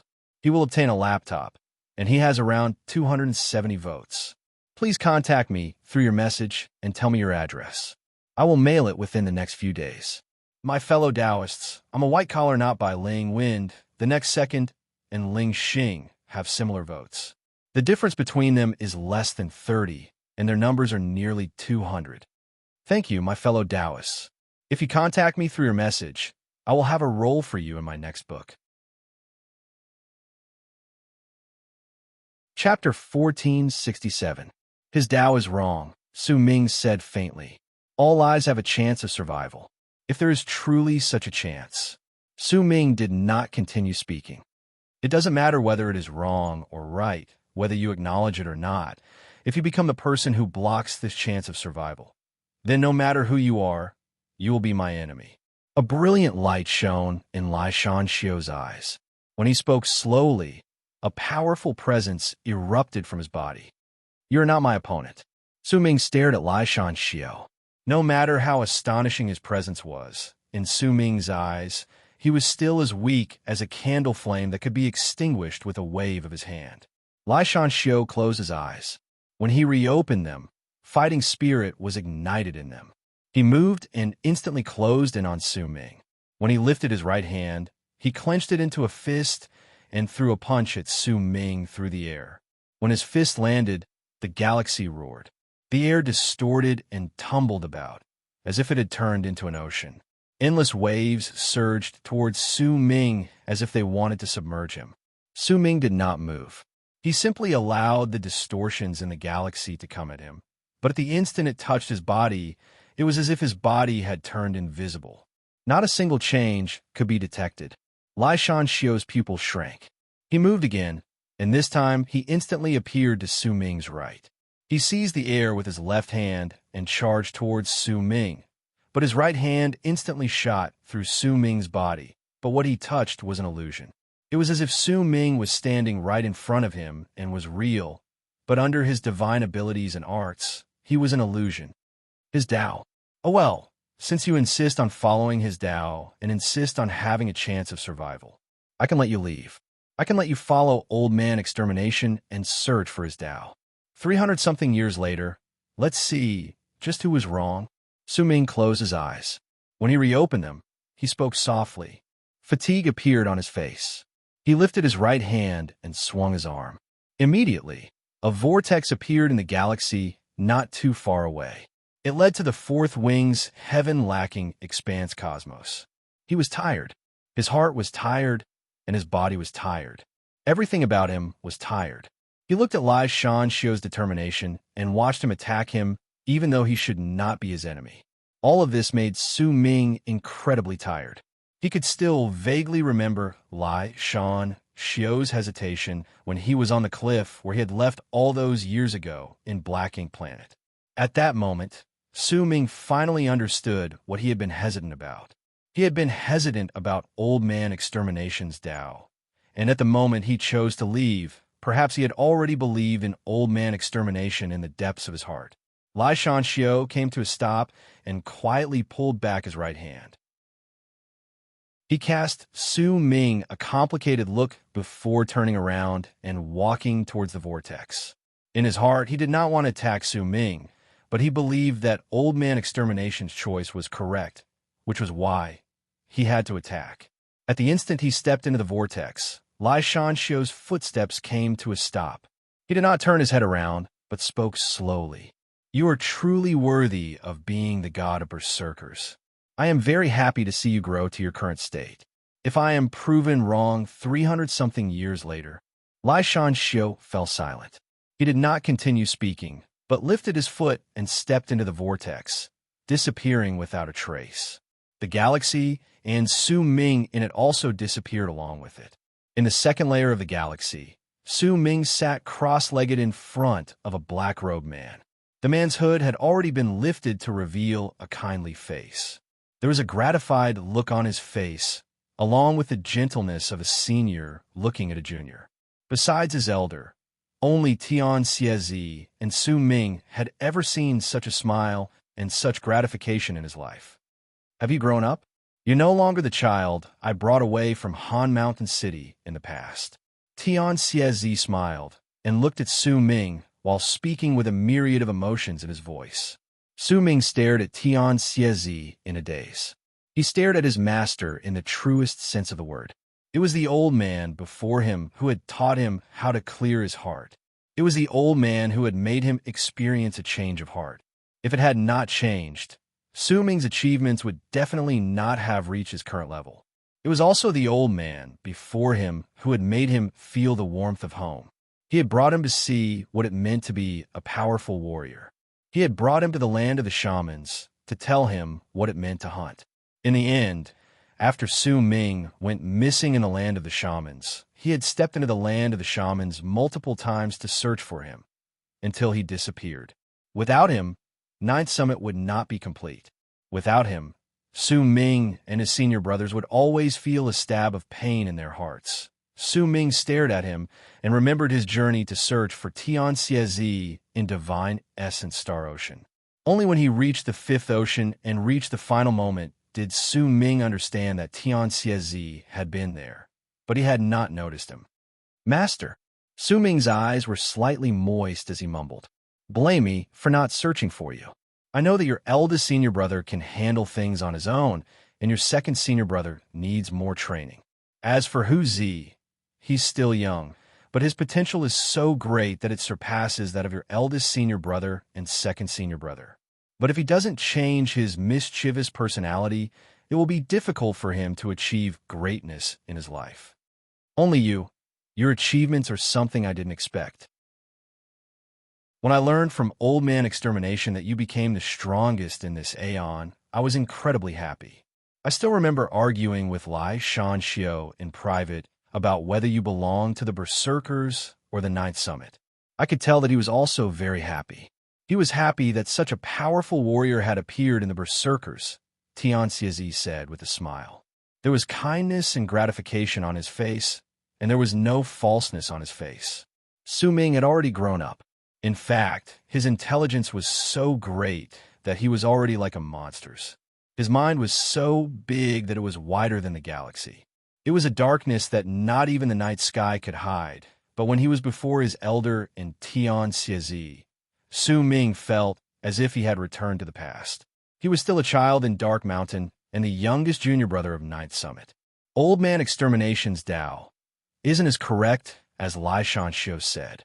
Lai Shanxiu wasn't completely certain that Extermination's Tao would succeed, Tian Xie said softly. There was no surprise on Su Ming's face. Tian Xie could sense Lai Shanxiu's words. This was something Su Ming had come to understand when he saw Tian Xie. Tian Xie's presence was different from Lai Shanxiu's.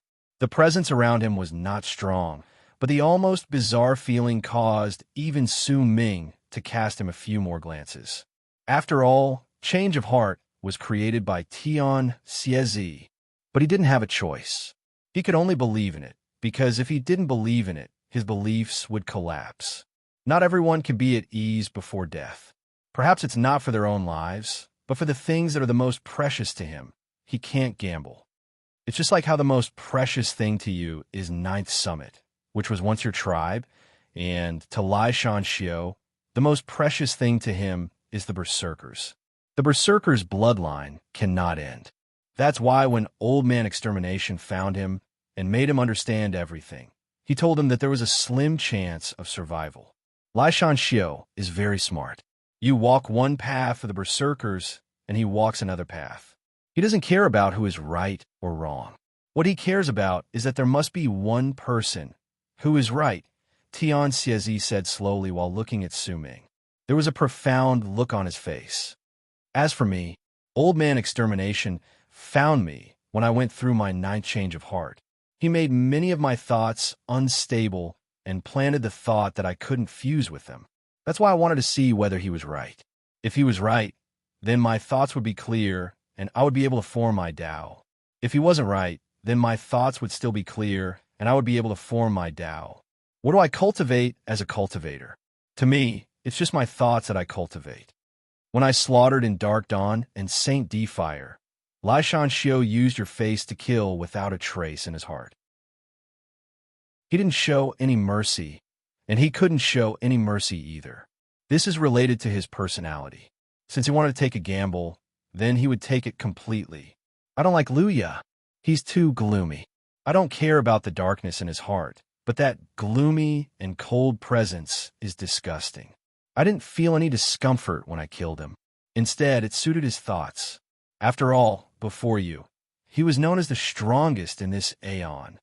Tian Xie smiled and looked at Su Ming.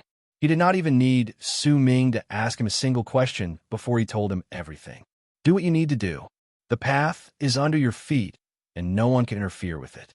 If anyone tries to interfere, just kill them. Tian Xie stood up slowly and cast Su Ming a glance again. I'm going to leave and return to Old Man Extermination. Since he insists on participating in my ninth change of heart, then I will either have to kill him or myself. This is my business. You can't interfere with it, and you don't need to. 300-something years later, if I fail, you can come and take revenge for me. Tianxiezi smiled in a carefree manner. He swung his arm, turned around, and walked into the air. Tell your eldest senior brother that the head isn't a sign of his will. If he doesn't grow it out, he's just making things difficult for himself. Do you think he has a personality without a head? And your second senior brother, he has long since gone through a change of heart when it comes to love.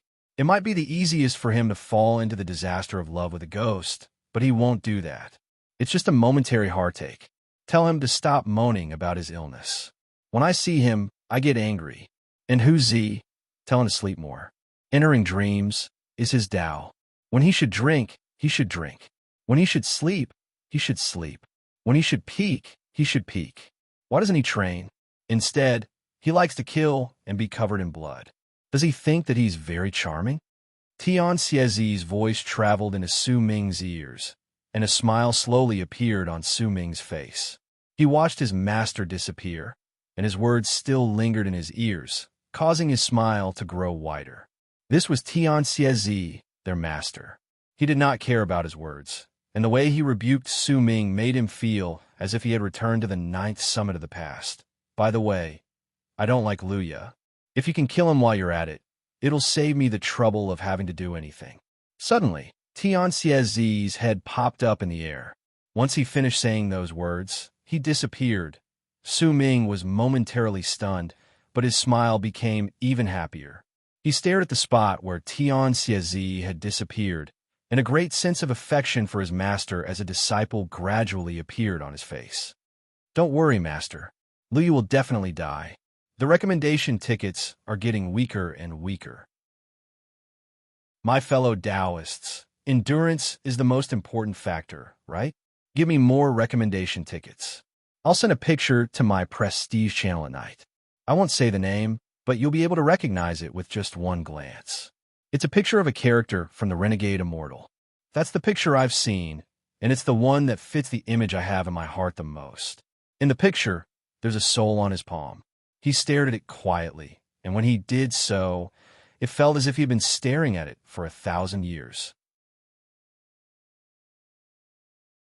Chapter 1468. Su Ming did not know the details of who Luya was, but he was not unfamiliar with that name. He was the sublime paragon of the 5th true world and the master of the gourd. He had chased after the bald crane to the ends of the world after it lost its memories an unknown number of times. He was one of the 4 great messengers of joy, anger, grief, and resentment. This was everything Su Ming knew about Luya. Yet no matter who he was, no matter what his life was like, Su Ming would listen to Tianxiezi's words. Since Tianxiezi wanted this person to die, then Su Ming would attack. Besides, this person had chased after the bald crane to the ends of the world. With Su Ming's tendency to protect his own, it did not matter whether the bald crane's words were logical or whether Tianxiezi's words were biased. He would still choose to kill Luya. Su Ming watched Tianxiezi leave into the distance, then slowly closed his eyes.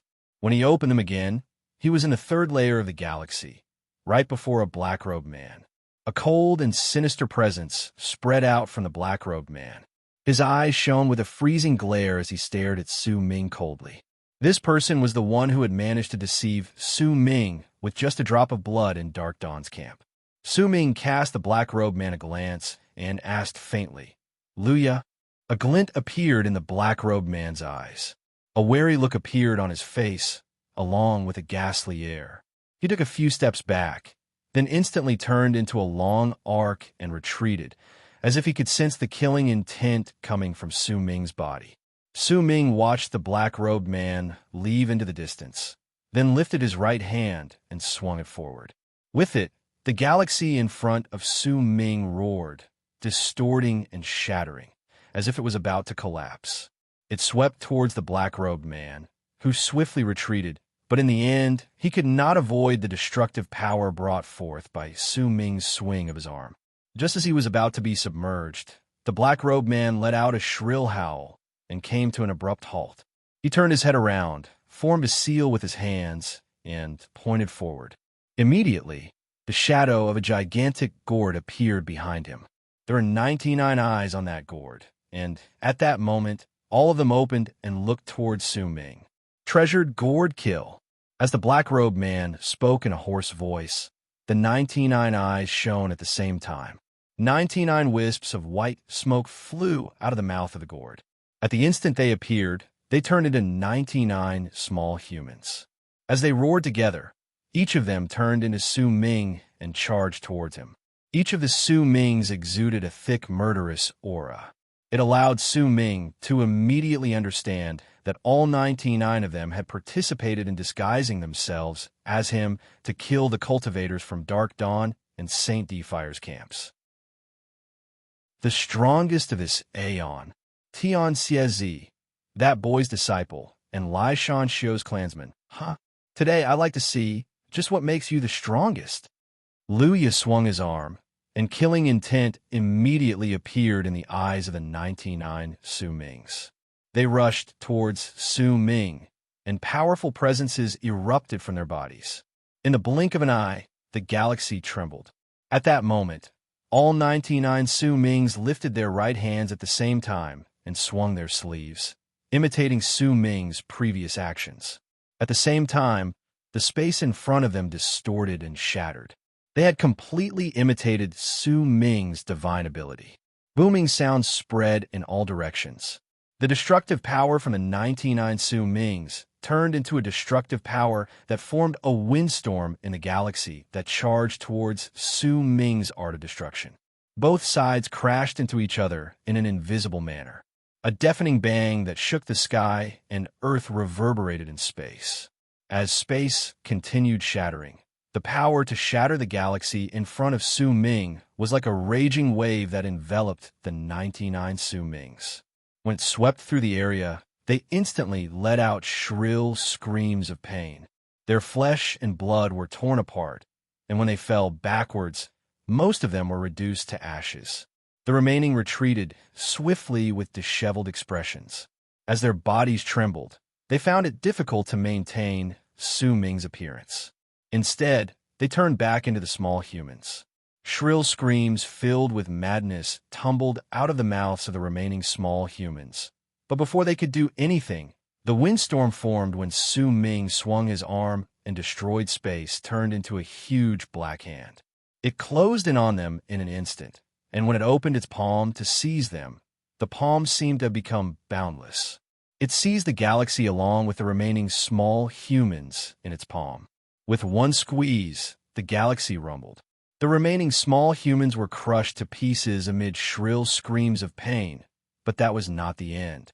The black hand formed by Su Ming's divine ability might have seized the galaxy, but it did not seem to be able to hold the black-robed Luya.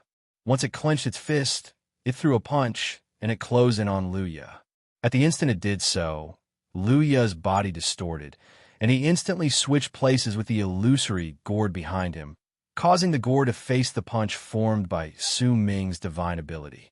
When the punch landed, loud booming sounds instantly filled the galaxy, causing it to tremble and show signs of shattering. The huge gourd only lasted for the span of 3 breaths before it crumbled to pieces. The impact form tumbled backwards and affected the retreating Luya, causing him to shudder. As if a violent gust of wind had crashed into his face, a large portion of his black robe was immediately torn, and the hood that covered his face was torn to shreds to reveal a middle-aged man's face. It was an incredibly determined face, but his dark gaze caused the entire feeling of his face to change. He gave off a gloomy and cold-blooded air.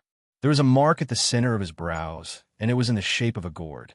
His gaze was like a blade, and at that moment he was glaring at Su Ming. Blood trickled out of the corners of his mouth, and his expression was dark, causing Su Ming to dislike him to spread out from him. You shouldn't have appeared, the 5th true world shouldn't have appeared, and the Abyss Builders shouldn't have appeared either. I should be the strongest person in this Aeon. I should also be the person who gathered together a great kismet in the final Aeon of harmonious Morris Alba.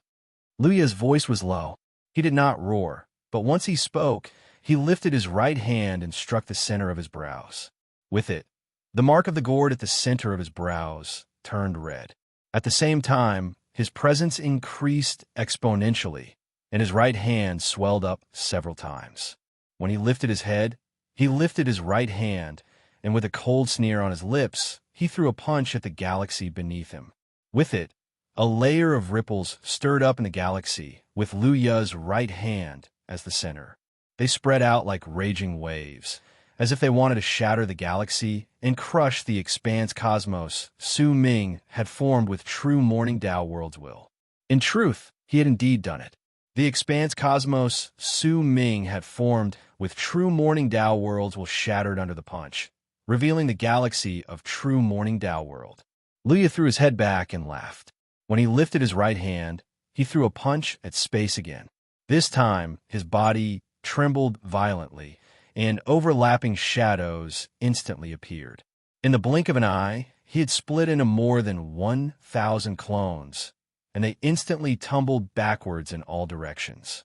They tore through the galaxy and stepped into it.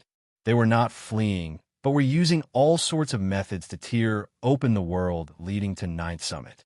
Su Ming, you only have a short amount of time. If you don't wipe off all my clones, then your Ninth Summit will disappear from the world. Liu Ye's clones said at the same time.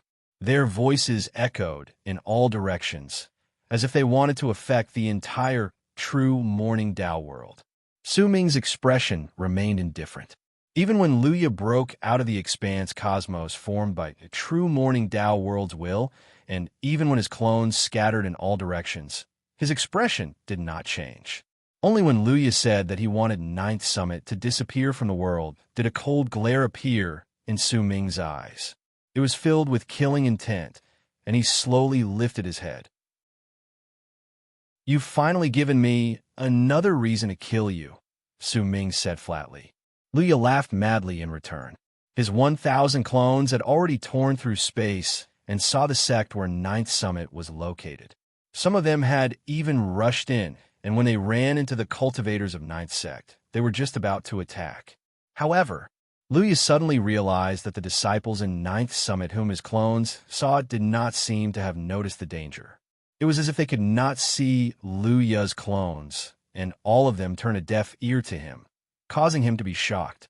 At the same time, his clones rushed into Ninth Summit's sect. At the instant they started their slaughter, Liu Ye discovered to his shock that the disciples of Ninth Summit seemed to have become invisible. They simply allowed his clones' divine abilities to pass through them, and not a single change could be detected.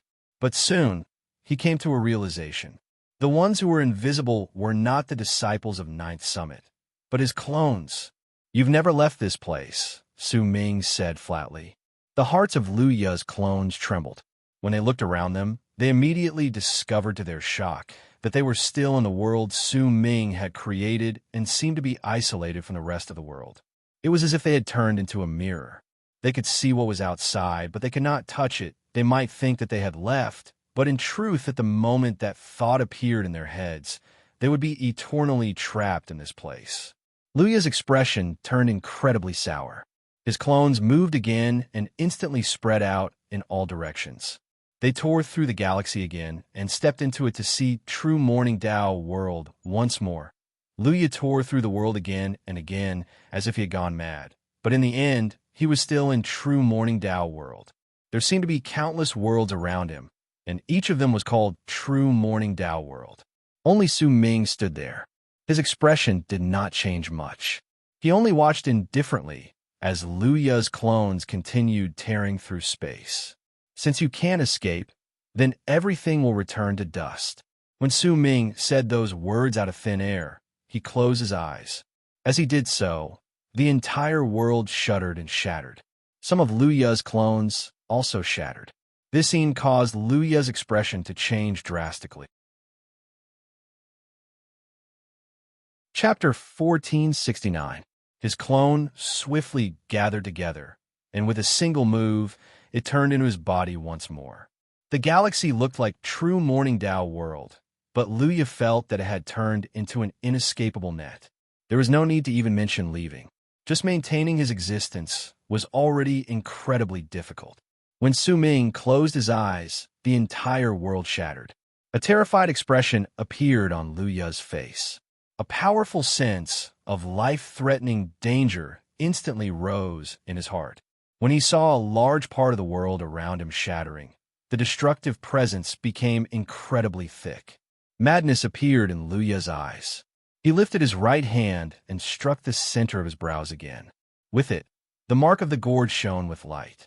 At the same time, Liu Ya's body instantly withered, as if his life, soul, flesh, and blood had been sucked away by the mark at the center of his brows. When he looked like a skeleton, the mark of the gourd shone with 7 different colors. Once it shone with 7 different colors, it swiftly separated from the center of his brows. Waves of pain showed up clearly on Liu Ya's face. At the instant the world around him shattered and closed in on him, a 7-colored gourd appeared in front of him. Without the mark of the gourd at the center of his brows, Liu Ya instantly became much older, but the madness on his face became even stronger. He threw his head back and roared, and a powerful 7-colored light erupted from the 7-colored gourd. It instantly enveloped the area and enveloped his body. Then he launched his strongest counterattack against the space around him that was about to shatter. At that moment, Su Ming's eyes were completely closed. There were no rumbles, no loud bangs, no astonishing divine abilities, and no arts that caused the galaxy to tremble. At the instant Su Ming closed his eyes, the entire world disappeared as if it had been wiped off, including the 7-colored light, the expanse cosmoses that seemed to be in a continuous cycle, and Liu Ya, who was in them. All forms of struggle and resistance were so weak that they could not even withstand a single blow from Su Ming once he closed his eyes. It was as if they were no longer in Su Ming's eyes, which was why they were no longer in his heart, which was why they no longer existed. When Su Ming opened his eyes again, he was in true morning Tao world. Everything around him was the same. Not a single change could be detected in true morning Tao world. However, when Su Ming lifted his right hand, a 7-colored gourd appeared on his palm. That gourd was covered in countless cracks, and in Su Ming's hand, it shattered and turned into ashes. Bamboo Z's Tao is so domineering that it does not lose to the power that exists if I believe in it, Su Ming said softly. It was all over. With a flip of his hand, Su Ming scattered the ashes from the 7-colored gourd in his palm. When he turned around, he walked towards Ninth Summit. He wanted to go home. During the hundreds of years before the disaster, he did not want to go anywhere else. He only wanted to return to Ninth Summit. And there, he could quietly accompany his friends and wait for the disaster hundreds of years later. Su Ming returned to the Ninth Summit. He had not returned for 100-something years, but the Ninth Summit's development did not stop just because Su Ming was not around. Instead, it became even greater, and the number of disciples also increased by a large margin. Under his second senior brother's lead, the Ninth Summit was moving towards the ranks of the gigantic sections. When Su Ming returned, he saw his eldest senior brother and the others, Song Lan, Su Hui, Yu Xian, his elder, and many other familiar faces. Even time seemed to flow gently at that moment. Once Su Ming returned to Ninth Summit, he did not leave. On that day, snow fell from the sky. As it floated down, it enveloped the ground in white. It shone with a silver light, and the snow in midair seemed to form a beautiful outline of tomorrow. There was snow, and there was wind. In the wind and snow, Su Ming stood on a cliff and stared at the snowy sky. Vaguely, he remembered Bai Ling, but when he thought about it, he felt as if too much time had passed. There was an ancient and unfamiliar feeling in his heart. It was as if he could see a boy and a girl gradually leaving into the distance on the snow. The footprints they left behind were slowly covered by the snow, causing him to be unable to find any traces of their return. Vaguely, he remembered Xiaohong. He saw a dark mountain and a boy dressed in bee skins. He was climbing the mountain and picking herbs. A red fire monkey was by his side. It was a period of time, and it was also a beautiful period of time. A smile appeared on Su Ming's face. He stared at the boy's figure, and there was a hint of unfamiliarity in his smile. It was as if his memories had become distant, and he saw a dark mountain tribe and the people in his memories. Snow continued falling. What are you thinking about? An old voice came from behind Su Ming. The elder's body was a little unsteady. He wore a thick leather coat as he stood behind Su Ming and spoke kindly. Su Ming turned around and looked at the elder. There was a sentimental expression on his face. I'm thinking about the beautiful past. Those who like to reminisce about the past are all old people like me. The elder smiled and looked at the snow in the distance. This season in the past was the busiest time in the tribe. The food for the winter is almost ready. The tribe will light up bonfires, and the tribe members will spend the winter around them. It's especially so for you young Lassus. You're the most excited. The elder smiled and shook his head. That's right. I still remember Xiao Tong Tong. An image of a 5 or 6-year-old girl holding a doll appeared in Su Ming's mind. It's all in the past. The elder was silent for a moment. The ancient air around him seemed to have become stronger, and his body seemed to have become much thinner. He seemed to be feeling cold in the snow and wind. I'm old. The elder shook his head. Once he cast a glance at Su Ming, he turned around and walked into the distance. Su Ming turned his head around and looked at the elder's back. He was no longer as big and built as he remembered when he was young. He was no longer like the sky that supported the tribe. At that moment, his back was like that of an old man in the mortal world. He was slightly desolate during his final years. That person might no longer be the sky, but in Su Ming's eyes, he would forever be the elder of the past. He would forever be the elder who protected the tribe and Su Ming. Snow did not fall for 10 years, but 60 years had passed. During that time, Su Ming let go of everything in his heart and no longer thought about the disaster or arid triad. He immersed himself in Ninth Summit, the friendship between his senior and junior brothers, and the companionship of Yu Xian and the other 2 women. This was his home, and it had always been so. Eldest senior brother was no longer headless. Instead, after one round of isolated training, his body had been reconstructed, and he turned into the person Su Ming was once familiar with. During the 10 years, second senior brother had become companions with 6 women. Occasionally, he would laugh happily, and when Su Ming heard it, he would also smile. When Huzi heard Su Ming telling him about Tian Xiezi's reprimand, he felt rather aggrieved for a long period of time. Then, he picked up his wine again and began to sleep without a care in the world. He also willingly picked up his habit of peeping. Hence, he did not just peep at the female disciples in the sect, but also some of the interesting things about second senior brother, causing Ninth Summit to gradually fill with a feeling similar to the one in Su Ming's memories. Winter passed and spring came. There were quite a lot of flowers and plants in Ninth Summit. They were placed there by second senior brother. He seemed to like them, but it was a pity that he no longer had the figure that would occasionally wander about at night. During autumn, Su Ming sat outside his cave abode in the autumn wind. There was wine by his side, and he took a sip while watching the autumn leaves fall and tasting the fragrance of the autumn wine. Sang Lan accompanied him quietly by his side. They watched Yu Xian and Su Hui practice their divine abilities and arts against each other. Su Hui's eagerness to win and Yu Xian's refusal to back down caused some friction between the 2 women. Usually, when it was about time, Sang Lan would say a few words in a seemingly unintentional manner, and the 2 women would start fighting with arts. Usually, at that moment, Su Ming would pick up his wine and watch with a grin on his face.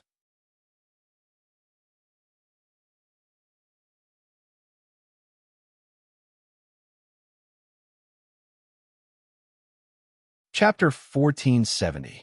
My path is to move from death to life, from midwinter to spring. Where am I now? Su Ming asked himself softly as he stared at the rain. I've walked through the 4 seasons, walked through life and death, and I only seek answers to my questions and the truth. Su Ming shook his head. There are still 200-something years left. For cycles of 60 years is very short, but it's not long. I can't tell whether I'm going to live or die. The gap between life and death is like the rust on a dagger under the setting sun. I don't understand, and perhaps in the end, I still won't understand. Su Ming sighed softly. I don't have the right to help them decide whether they will live or die. I respect all the decisions made by the people around me.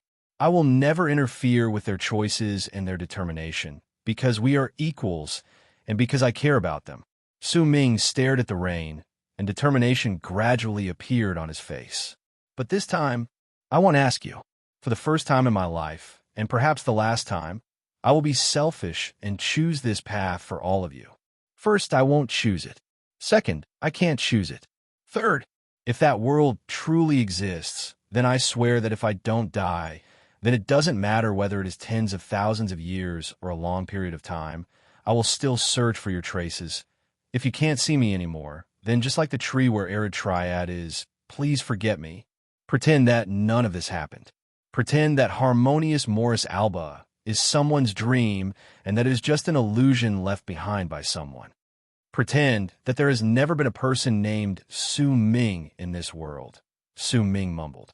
As he spoke, the rain in the world outside started showing signs of coming to a stop. It gradually slowed down. Eldest senior brother, second senior brother, Hu Zi, the ninth summit is ours. It is the spirit master left behind for us. Right now, there are 1 million disciples in the ninth summit, and I can't send them all away. I can only send 100,000 away. As for the others, I can't care about them. Elder, you want the berserkers to continue, and I am the god of berserkers. I want to protect the berserkers' legacy. I will do my best to send the 100,000 berserkers away. Changhe, I promised you that I would resurrect your wife. I won't forget this. Flame Fiend's progenitor, I asked you to follow me in divine essence Star Ocean. From the moment you agreed to it, I will do my best not to disappoint you. Zhu Yukai, I don't know what your connection with the bald crane is, but you are you. Yu Xian, if there's a next life, if we meet again, I will find you. Song Lan, you've protected me for so many years, and you're already in my heart. My heart is very cold, and my heartbeat is very slow, causing it to seem as if it can't retain too many faces, but you are already here. Su Hui, even if the Shun's matter happens again, I will still do the same thing. It doesn't matter whether you agree with it or not. From the moment you chose to follow me, it was set in stone. Elder, Su Ming closed his eyes. Lai Shan Xiao, our choices are different. Master, I can't wait for your change of heart to end. As Su Ming mumbled, he lifted his right hand and swiftly pushed down on the stone under his feet. With this press, the entire world shook soundlessly. The rain in the sky froze. The entire ninth summit and true Morning Dao world also froze.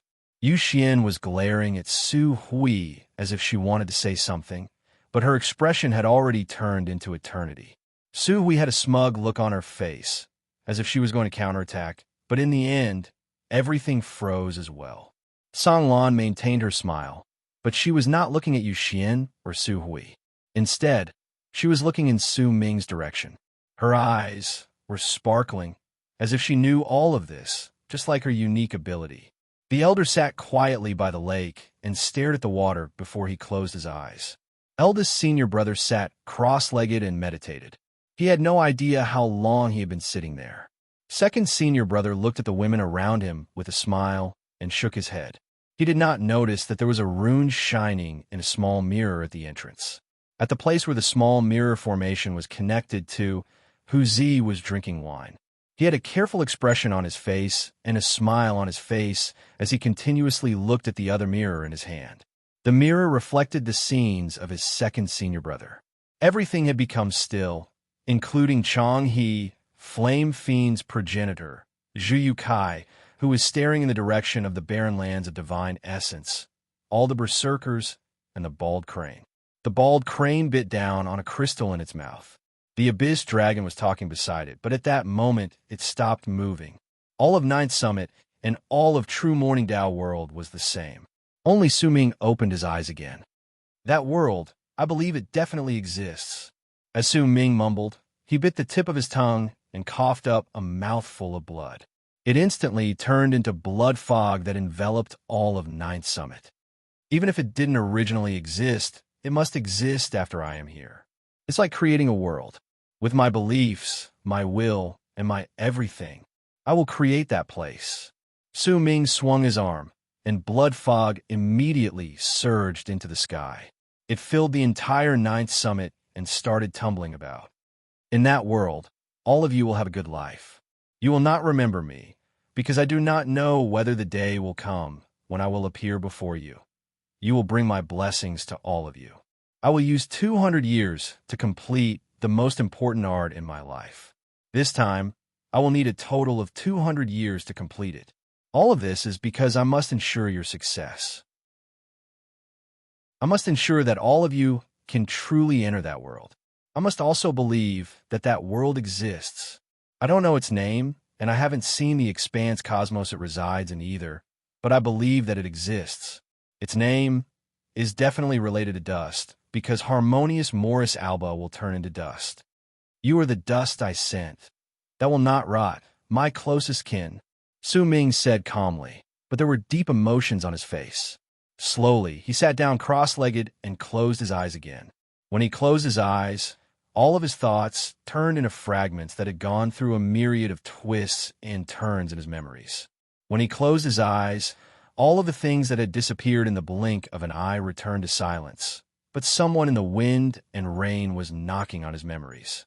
When he closed his eyes, there were plenty of things that had happened in the past. How could he forget them? Perhaps the helplessness he felt could not fight against the vast sky of the mortal world, and in the end, they would disappear without a trace. The world would change, and all manner of lives would quietly endure the corrosion of time. You used 260 cycles of time to look at me hiding behind the stone of 3 lives and writing about the ordinary life quietly. In this life, I am Su Ming. I am a disciple of the Ninth Summit. I'm a Dark Mountain tribe member. I'm the loneliness in your eyes. In the life of 120 years, I am your ferryman. Su Ming lowered his head, and the instant he did so, a gust of wind rose in the silence of the entire Ninth Summit. That wind stirred up a vortex and made everything indistinct.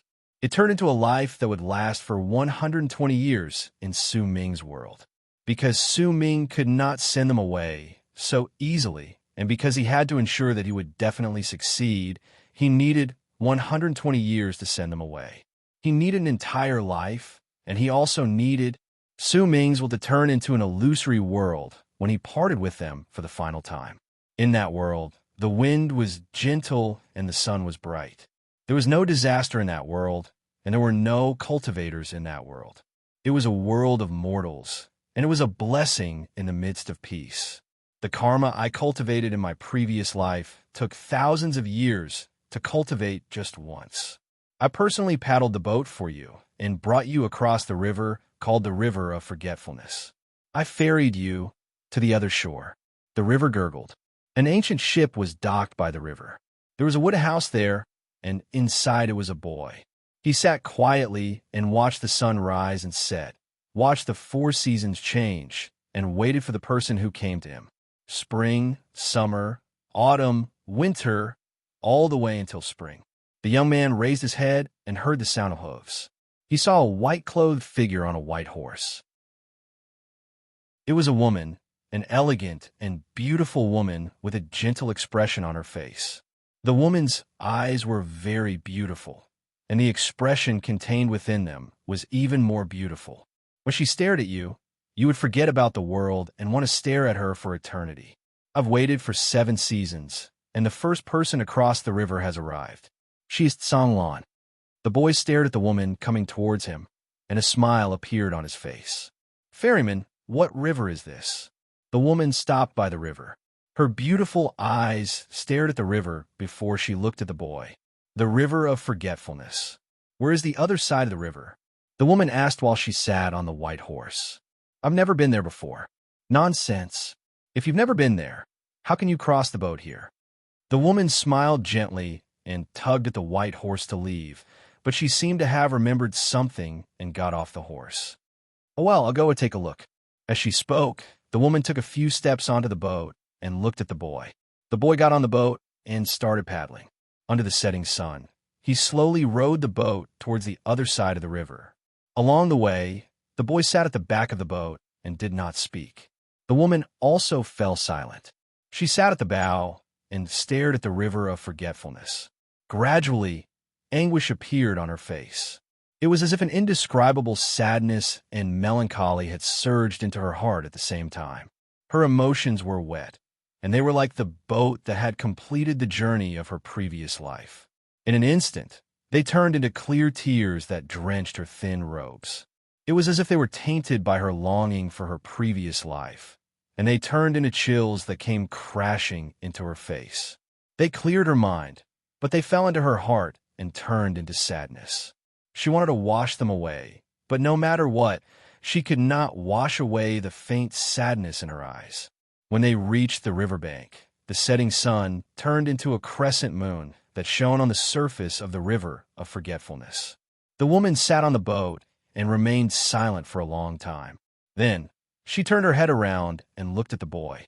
When she looked at him, he had already grown up and turned into a young man. It was Su Ming. "We're here," Su Ming said softly. He stared at the woman before him, and a reluctance to part as well as deep love appeared on his face. "I know. I think I should wait for someone," the woman mumbled. "He will come, if he can get on my boat as well." Su Ming sighed softly. The woman lowered her head. After a long while, she stood up. At the instant she walked out of the bow of the boat, she turned around and stared at the boat, leaving into the distance. She stared at the waters of the river of forgetfulness.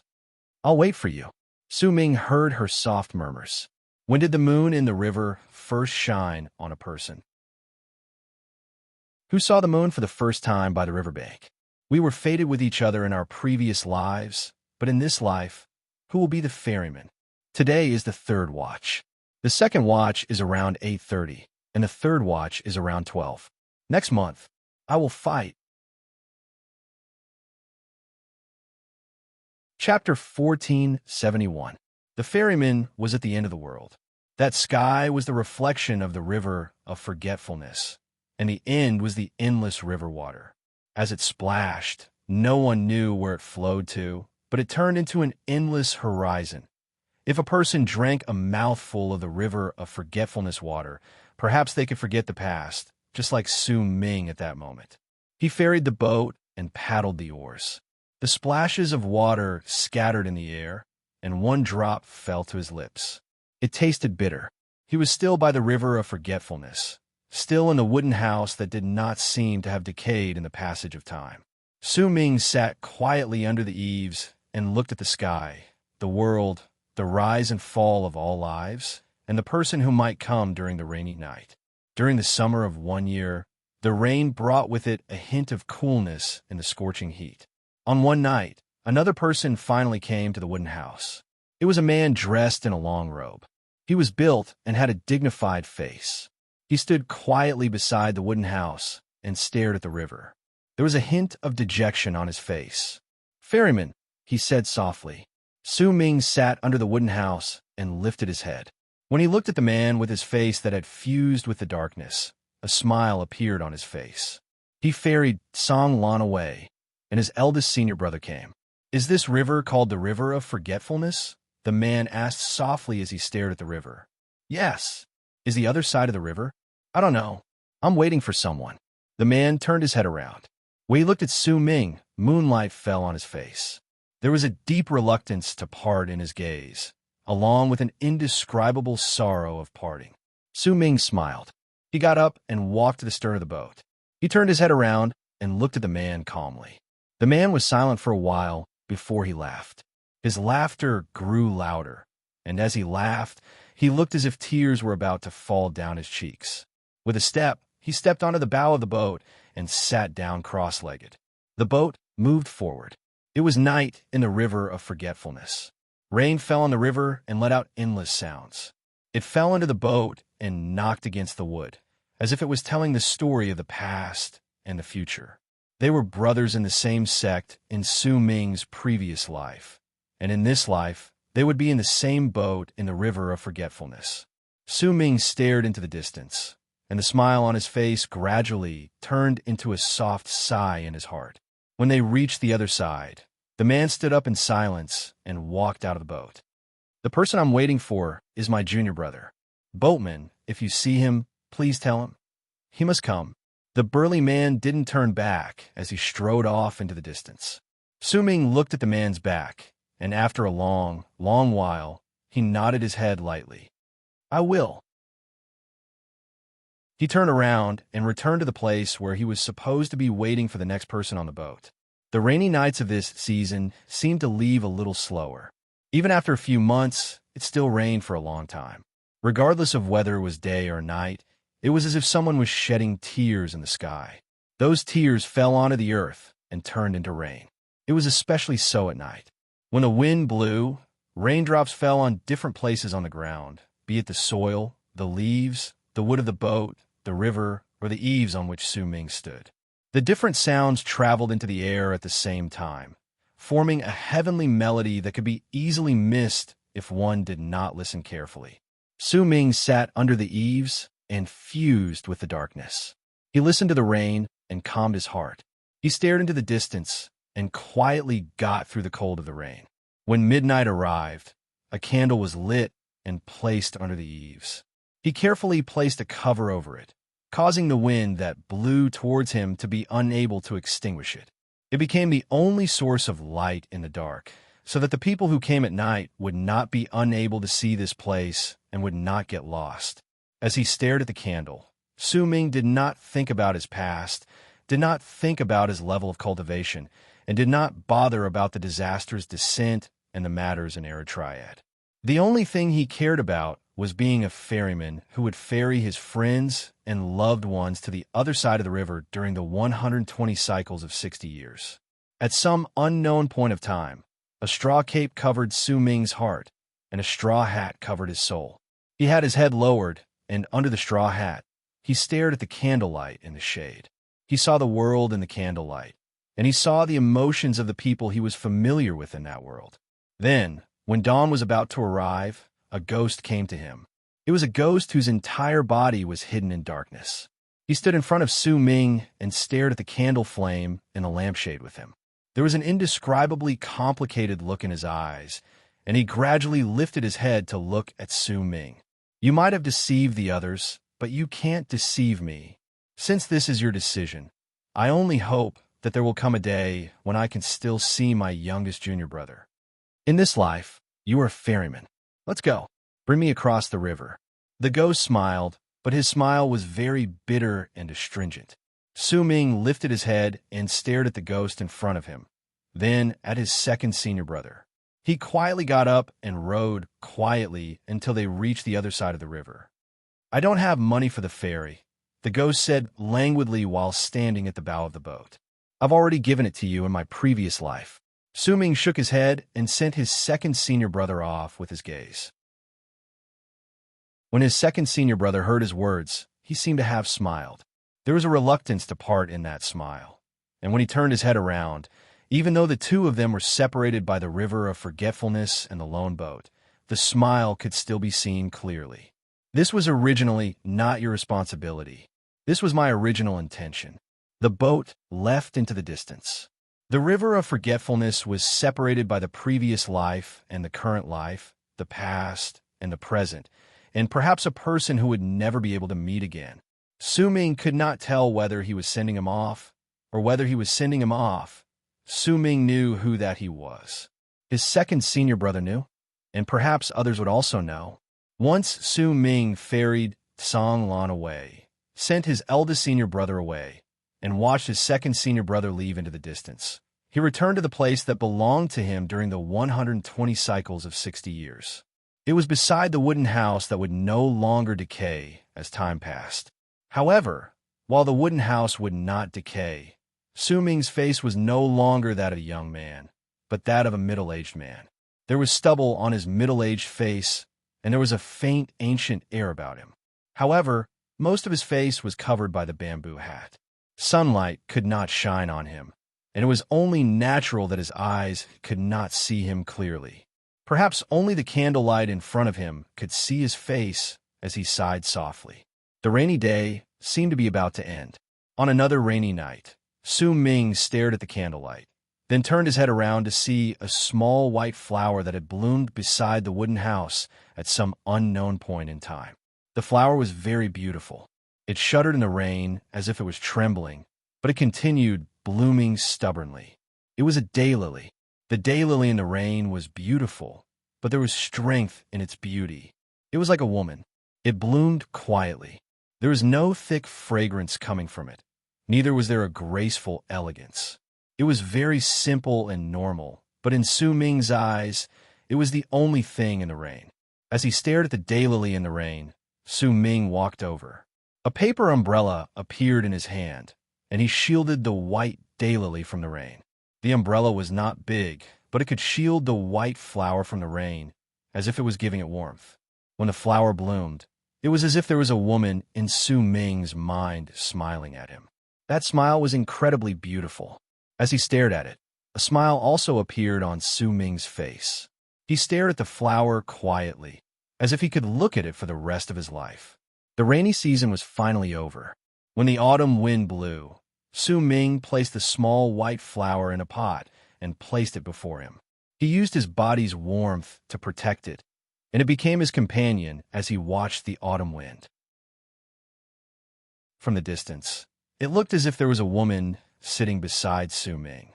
She was watching the sun rise, waiting for the sun to set, watching the moon, and counting the stars together.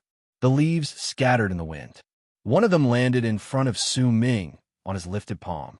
That leaf had the color of autumn, and the clear veins on it seemed to be hiding a person's entire life. If a person tried to count the veins on it, they would be able to see the traces of the veins. The most beautiful thing about autumn was not the autumn leaves dancing in the wind, but the setting sun. With a red glow, it slowly descended from the sky. Its afterglow shone on the ground, causing Su Ming's shadow to gradually grow longer. However, if anyone took a closer look, they would find that the increasingly longer shadow was slowly becoming fainter.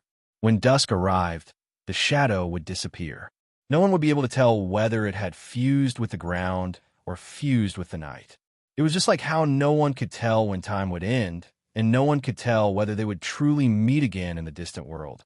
At that moment, as he stared at the autumn leaf on his palm, Su Ming sighed, as if he wanted to send out all the longing he had for the latter half of his life. Dusk was about to end. When Su Ming's shadow fused with the river of forgetfulness, he could not see the shadow behind him, and neither could he see the woman's reflection beside it. Time seemed to have stopped at that moment. The scene was incredibly beautiful. Some of the autumn leaves fell into the river of forgetfulness and stirred up ripples, causing Su Ming's shadow to fluctuate slightly. The woman's shadow looked as if it was about to melt, and the scene was no longer calm. When Su Ming lowered his head, the small white flower showed signs of withering, but it seemed like it wanted to spend more time with him, which was why it persisted in existing.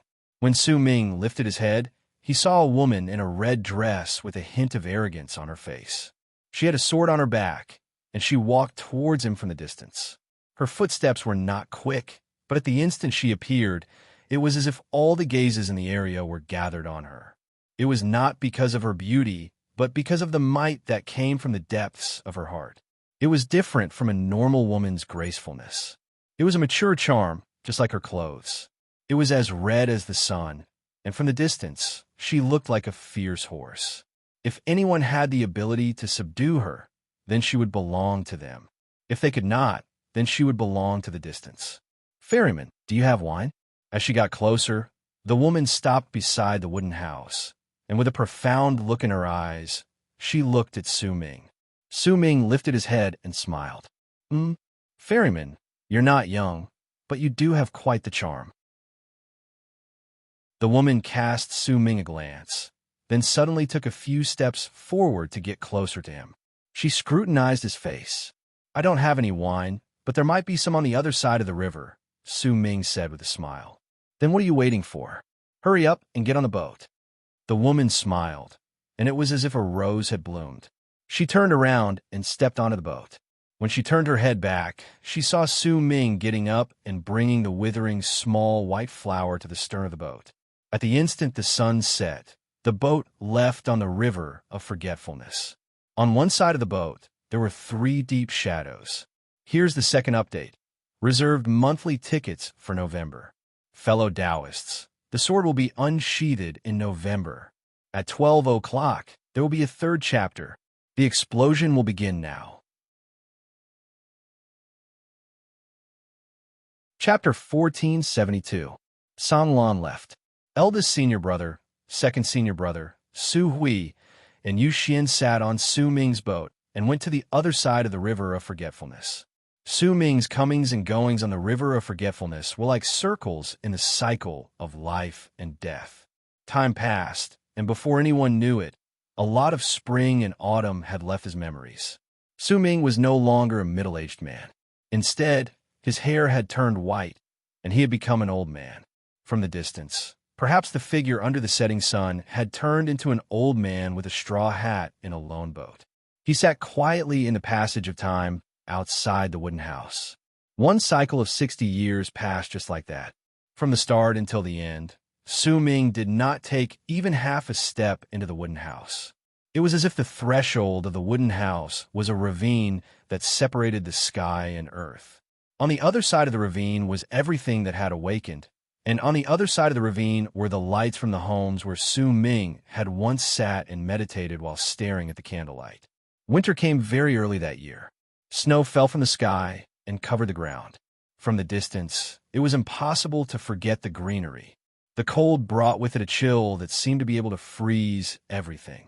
However, the never-ending River of Forgetfulness was a firework that could not be frozen no matter how cold it was. On the other side of the River of Forgetfulness, the other side of the river still seemed to be filled with spring. No one could move, and they could only vaguely see the beauty and brilliance of the flowers. That river was separated by the cycle of life and death, by the world, and by everyone. Cold wind howled, and snow fell from the sky. On an afternoon, when people lifted their heads and saw that the world was covered in snow, the sounds of horse hooves could be heard charging forth. Based on the sounds, it was not a single person, but a group. When Su Ming looked over, he saw nearly 100,000 people dressed in armor and riding on war horses in the snow in the distance. They were charging forward, and the person in the lead rode on a purplish-red horse. He was dressed in golden armor, and his scarlet cloak fluttered in the wind. His fur shirt was exposed, and the horse's hooves were embedded with nails to prevent it from slipping, causing the sounds of the horse's hooves to echo in the air. They were not clear, but rather muffled. Apart from the sound of hooves, there was no other sound among the 100,000 people. Everyone on the horses silently followed the man in the scarlet cloak in front of them, as if they could follow him through mountains, through worlds, through this life and the next. This was an army that existed in this world of all living beings. The man at the very front was like a ferocious tiger. His eyes were like copper bells, and when he glared at them, he exuded a powerful aura. It was enough to make the timid tremble and not dare to look him in the eye. He was clearly a general in the army. He was surrounded by a murderous aura. His left hand held the reins of his horse, and his right hand held a jug of wine. As he moved forward, he continued to drink wine. However, as the wine spread, not only did he not seem drunk, it made his murderous aura even thicker, and a vague, heroic aura spread out. The white air he exhaled seemed to fuse with the air the horses exhaled as they ran, causing the army of 100,000 to look as if they were covered by a layer of white sand at first glance. It was especially so for the man. When all the people looked at him, they could not help but imprint his face deep into their minds. The sounds of horse hooves were not disorderly, and they gradually disappeared in front of Su Ming's wooden house. Su Ming lifted his head and looked at the endless army. He looked at all the faces of the 100,000 people, and eventually his gaze landed on the face of the man at the very front. The tiger-like man drank a mouthful of wine, but there was not much drunkenness on his face. There was a murderous glare in his eyes as he glared at Su Ming. Su Ming was also looking at him. When their gazes met, the tiger-like man picked up the jug of wine and took another big swig from it. The breath he exhaled turned into white air, and he let out a loud shout. "Ferryman, why do you look so familiar? Could it be that you've met your grandpa who before? Tell me, have you met your grandpa who before?" The burly man's voice was like a thunderclap that reverberated in all directions. The horse beneath him also trembled a few times, as if it was indeed not carrying a person, but a ferocious tiger. Su Ming smiled. and his smile was filled with happiness. He finally saw Hu Zi and the 100,000 Ninth Summit disciples he led. These disciples had once fought in the galaxy with Hu Zi and swept through the universe with him. Clearly, eldest senior brother would not pay attention to the right to choose which disciples from Ninth Summit to go to the other side of the world, and second senior brother had given this right to Hu Zi. Even though Su Ming had already told Hu Zi about Tian Xiazi's words, and even though Hu Zi had come to understand it, he still chose to accompany the disciples of Ninth Summit in this life until they reached the other side of the world. Now he was here. Of course I know you. You're my junior brother, Su Ming said softly. He stood up and walked onto the ship. When he turned his head around, he looked at Hu Zi and nodded at him with a smile. I've been waiting for you for a long time. Eldest senior brother is there, and so is second senior brother. They're all waiting for you. Su Ming's voice echoed in the cold and landed in the tiger-like man's ears, causing him to be momentarily stunned. Confusion gradually appeared on his face, as if the memories of his previous life and his current life overlapped at that instant. His right hand, which held the pot of wine, loosened its grip on it, and it fell to the ground. The porcelain pot shattered, and the wine in it spilled everywhere. The wine that spilled seemed to have turned into 100,000 drops that fused into the snow on the ground. The man shook his head and seized the air downwards with his right hand. The shattered pot of wine looked as if it had been distorted by time. The wine that had fused into the snow reappeared, and in the end, it turned into a complete pot of wine. When it landed in the man's hand, the 100,000 soldiers behind him turned into nothingness and disappeared. There was some sort of understanding on his face. He got down from his horse, picked up the pot of wine, and stepped onto Su Ming's ship to sit at the bow. At one moment, he was still at the riverbank, but in the next, he had already crossed the river of forgetfulness and reached the other side. The person at the bow of the ship seemed to be immersed in the cycle of reincarnation. He still sat there with a dazed expression. With the pot of wine in hand, he turned his head around to look at the ferryman at the stern.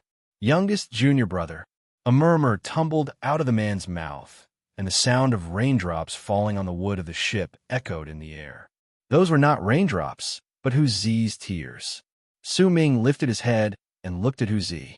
There was a smile on his face, and it was filled with blessings. It caused the winter to no longer be as cold as before, and the river of forgetfulness seemed to have turned into a river in the sky. Eldest senior brother and second senior brother are there, but you aren't there. Hu Zi stared at Su Ming in a daze. He seemed to have heard a few words reaching his ears, but he did not know whether they were in the present or in the past. Hu Zi, don't cry. In the end, the ship still left. The empty bow of the ship seemed to serve as a contrast to the bleakness at the stern. Hu Zi also stared at the ship leaving into the distance on the other side of the river. Vaguely, second senior brother and eldest senior brother also appeared beside Su Ming. They stared at the river of forgetfulness with him, as if they were using their gazes to keep the former Ninth Summit. Another 10 years passed. A scholar with a bookcase on his back walked through spring. The scroll in his hands seemed to contain words that would last for eternity in the world. Under the afternoon sun, he walked out of the wooden house and stood beside Su Ming. The fortune teller said that I lost the other soul in my life. He asked me to continue walking in the direction of the east. I would walk past mountains, rivers, plains, and spring, and I would see a river, a wooden house, and a ferryman who would give me the other soul in my life. Is that you? Su Ming lifted his head. The bamboo hat covered the sunlight, causing his face to be indistinct in the ancient light. He stared at the scholar before him and the scroll in his hands, and a gentle smile appeared on his face. This was Chang He. Su Ming had promised him that he would resurrect his wife. He had never forgotten this promise. The promise he made in the past was a cause, and at that moment, Chang He's words were asking for an effect. It's me, Su Ming said softly. Then where is the other soul in my life? The scholar asked as he stared at Su Ming. Su Ming closed his eyes. After a long while, when he reopened them, he answered gently, in your hands. The scholar was momentarily stunned. He lowered his head and stared at his hand. There was only the scroll in his hand, and as if he had come to understand something, He opened the scroll. When he looked at it, the words on the scroll disappeared, and they turned into a picture. There was a woman in the picture, and she looked as if she was alive. She was staring at him with a smile on her face, as if she had been staring at him for thousands of years. It was as if she had been waiting to appear in Changhe's eyes. But this is just a picture. The scholar remained silent for a moment, then lifted his head to look at Su Ming. Look at the other side of the river. Su Ming stood up with a smile and walked to the stern of the boat. The scholar's gaze moved past Su Ming and landed on the other side of the river of forgetfulness. He could vaguely see a woman's figure staring at him. As he watched her, the scholar's gaze turned into the smile from his previous life. He got on the boat, and as the boat moved forward in the river of forgetfulness, the figure became clearer and drew closer. When he reached the riverbank, he got off the boat and stared at the woman. The two of them stared at each other for a long time, and when they turned their heads back together, they could no longer see Su Ming's lone boat on the river of forgetfulness. Half of the second cycle of 60 years had passed without them realizing it. Another autumn arrived, and an old man walked into Su Ming's wooden house. The old man was dressed in a long robe made of sackcloth. His white hair danced in the autumn wind. There were many wrinkles on his face, but each wrinkle seemed to contain an ancient air. He walked to the river of forgetfulness and stared at it. After a long while, he turned his head around and looked at Su Ming, who had already stood up. Many years ago, a scholar came to me. I asked him to head east. He had to walk past mountains, forests, and plains, and he would see a wooden house. There was a person under it, and he was the person he wanted to find. There was a kind look on the old man's face as he stared at Su Ming. Su Ming stared at the old man, and an expression that was rarely seen on him appeared on his face, as if he was a junior looking at an elder. "Elder, let's go. Take me across the river." The old man's expression became even more kind. When he looked at Su Ming, there was a gratified and reluctant look in his eyes, but he did not voice it out. Instead, he sat down at the bow of the boat. The sun set in the west, and night fell. Stars appeared in the sky, and the boat reached the other side. "Remember this sky." The elder turned his head around and looked at Su Ming before speaking softly in a profound tone. "Because this is the night sky that will guide you home. Every single time you can't find your way home, you can lift your head. If you can see the stars in the night sky, you will know that your home is not far away and your family is waiting for you.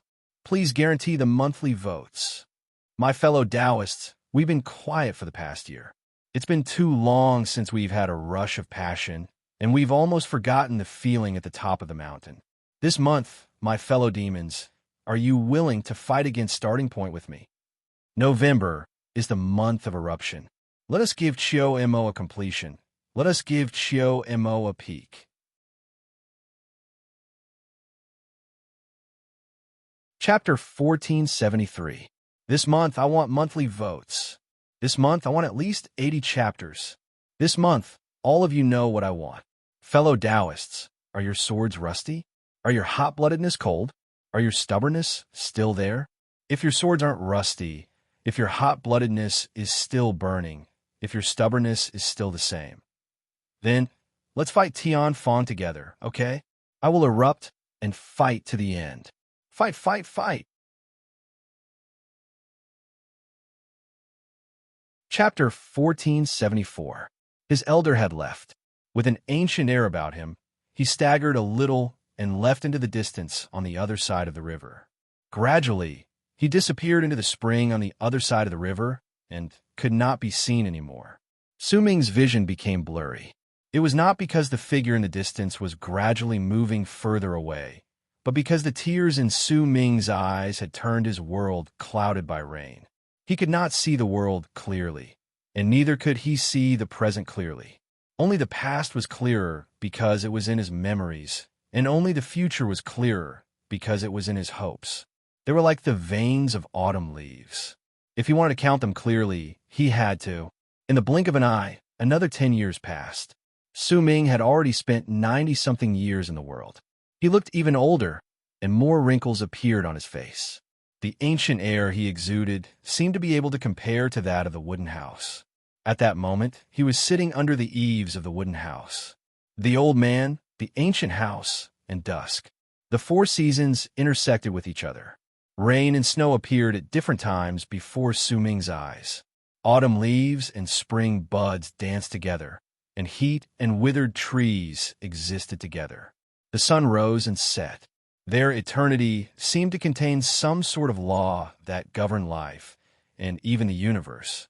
As Su Ming watched them, he sensed signs that he was about to wake up. But in the end, it was not time for him to wake up. Su Ming could not wake up either. The person he was waiting for had not arrived, and the boat he wanted to cross had not ended. The final 30 years. Su Ming lifted his old face. On a dawn, he stared at the unchanging candlelight in front of him, and in that light, he seemed to be able to see his past. His life of loneliness seemed to have become his destiny. The difficulties in his life were also bound to continue without his knowledge. When Su Ming looked at his past, he realized that what he had always hoped for was just an extravagant hope. Dark Mountain was destined to leave him, and Ninth Summit was also destined to be the same. It did not matter whether it was his women, his brothers, or even arid triad Expanse Cosmos and harmonious Morris Alba. They were all destined to end up like this. Su Ming, do not believe in fate. Determination appeared in Su Ming's eyes. When it shone from his ancient eyes, all those who saw him would instantly forget about his age and be attracted by his determined gaze. It was as if they were looking at a student who had just walked out of his home and was prepared to explore the world. Countless people had admired the brief darkness before dawn and the final madness before dawn. These were all words used to describe the moment before dawn. But how many people knew what the darkest moment of the world before dawn was called? Su Ming did not know this before, but he had been looking at the area before dawn for a long time, and gradually, he came to an understanding. Before dawn, also known as the dark of dawn. Dawn was originally a new beginning, the beginning of a new cycle of reincarnation. But in Su Ming's mind, there was a 9 beside that word, and 9 was a limit. It symbolized the end. Perhaps each day, it symbolized the end of night, and perhaps in each era, it symbolized the end of that era. And it was precisely because of this 9 that Su Ming felt that at the same time the word symbolized the beginning of the cycle of reincarnation, it had suppressed the sun, which symbolized the sun, and had become the source of all darkness. Dark of dawn symbolized the darkest moment in the world. There was no other period of time that was darker than this moment. It was just like what Su Ming had come to understand in the past. He was the darkness that not even the night sky could taint. When it was dark of dawn, even the candle flame before Su Ming looked incredibly weak. It was as if it wanted to struggle to shine light in the darkness of the world, but in the end, it gradually ran out of strength, and darkness engulfed it. Su Ming smiled. That smile was filled with anguish. He looked at the gradually weakening candle flame before him and sighed softly. I can extinguish this candle flame, but I can't extinguish it. The dawn that is about to arrive seems to have to return light today after dawn. Su Ming shook his head. At that moment, a huge mouth suddenly appeared in the darkness beside the candlelight before Su Ming and swallowed the light from the candlelight in one gulp. With the help of the light from the candle flame, Su Ming could see the huge mouth that had appeared in the darkness. It looked like the beak of a bird. When the candle flame disappeared, a sound that sounded like a burp traveled into his ears, and a crane appeared before Su Ming. It was a crane that was completely bald and did not have a single feather on its body. There was a sleazy look on its face as it carefully walked out of the darkness. First, it cast Su Ming a disdainful glance. You scared me. So it's an old man here, and his combat abilities are only as great as a strand of my hair. Big dragon, come out. The bald crane came before Su Ming smugly and stared at him with a sneaky look on its face. There was a threatening look on its face. At the same time, a huge dog ran over from behind the bald crane and stood beside it. It glared at Su Ming fiercely and let out threatening whines. The dog was barking threateningly when the bald crane by its side rolled its eyes and instinctively lifted its claw to strike the dog's head. With a howl, the dog immediately laid down on the ground and covered its head with its paws. It looked at the bald crane with an aggrieved expression, as if it did not understand why the bald crane still wanted to hit it this time. "What were you doing just now?" The bald crane glared at the dog. I was just scaring the old man," the dog said with an incredibly aggrieved expression. "Idiot." When the bald crane lifted its paw to strike the dog again, it glared at it, and the dog released its grip on its head in resignation, allowing the bald crane's paw to successfully strike its head. "Just scaring people. Don't just whine. Look at me." The bald crane's expression was stern, as if it was a master lecturing his disciple. It moved and turned into a big black dog. It bared its teeth at Su Ming and even intentionally squeezed out a lot of saliva from the corners of its mouth. Its eyes were dull, and it looked like a mad dog at first glance. "See? This is what I look like." The black dog that was the bald crane cast a smug glance at the dog that was the abyss dragon. Under the other's admiring gaze, it turned back into the bald crane. "Hey, old man, do you have any silver on you? Do you have any shiny stones? I'm telling you, I haven't even opened my shop today. If you dare to scam me, heh." The bald crane stared at Su Ming with its head held high. Once it finished speaking, it let out a fake cough. The abyss dragon immediately glared at Su Ming and bared its teeth. Saliva flowed out of its mouth, and its eyes were dull, as if it would pounce on him the moment the bald crane gave the order. "No." Su Ming looked at the bald crane, then at the abyss dragon, and a smile appeared on his face. "Hey, you're still smiling?" Anger immediately appeared on the bald crane's face. It lifted its claw and pointed at Su Ming, looking as if it was saying that it was very powerful and that even if Su Ming was an old man, it would still bully him. "Haha. Oh well, I don't think this old man is anything good. I'll just treat it as me being unlucky today." As the bald crane spoke, it suddenly saw Su Ming's boat at the riverbank of the River of Forgetfulness. "That boat isn't bad. How about this, old man? You should be able to tell, right? We're monsters. You know, monsters eat people, right? But since you're old, I won't make things difficult for you. We'll take this boat, row it to the other side of the river, and then you can swim back yourself." As the bald crane spoke, it stepped onto the boat. It looked around, then put on a satisfied look. "I think I can sell it for some silver." As it mumbled, the abyss dragon rushed over, then immediately turned around and bared its teeth. Saliva dripped down its face as it stared at Su Ming. The smile on Su Ming's face grew wider. He did not mind the bald crane and the abyss dragon's current expressions. He got up and slowly walked to the back of the boat, picked up the oars, and had the boat head to the other side of the River of Forgetfulness. "See, if you follow your grandpa crane, you'll have food and drink in the future. It's better than eating birds in the forest, right? See, aren't we starting our business now?"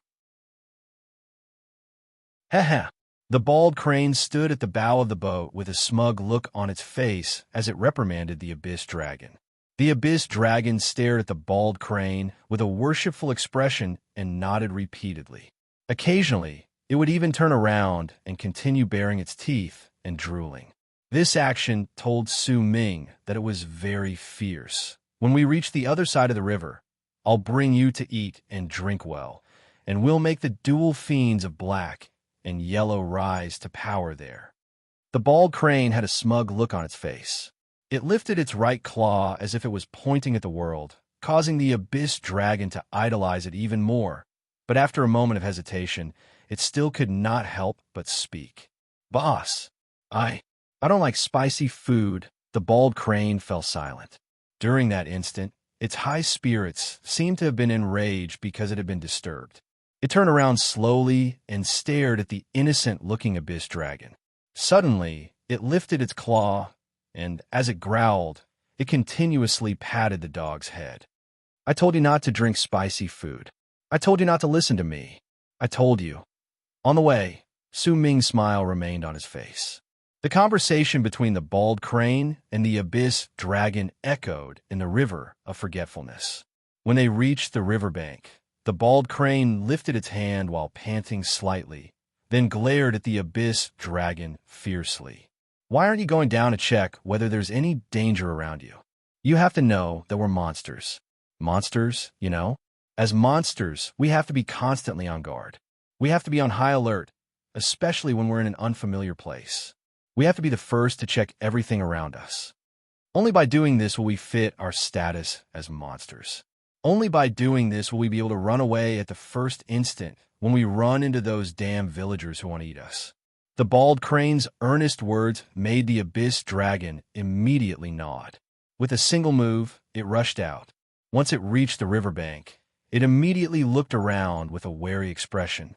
After running a few rounds back and forth, it returned to the riverbank and spoke happily to the bald crane on the boat. "Boss, there are no villagers, no enemies, but there's no Dahua either," the abyss dragon said, then sighed. "Honestly, Dahua is very pretty. Its fur is pretty good. I actually like it a lot." "Damn it, you're a dragon? You're a dragon. Why you? I think Xiao Hua is sexier than Dahua." As the bald crane spoke, it let out a few fake coughs. "Fifth place in the monthly votes. Thank you, everyone, but I am still not satisfied. I beg for monthly votes to help me fight. It's fine if your blood hasn't been completely ignited, but I'll be the first to do so."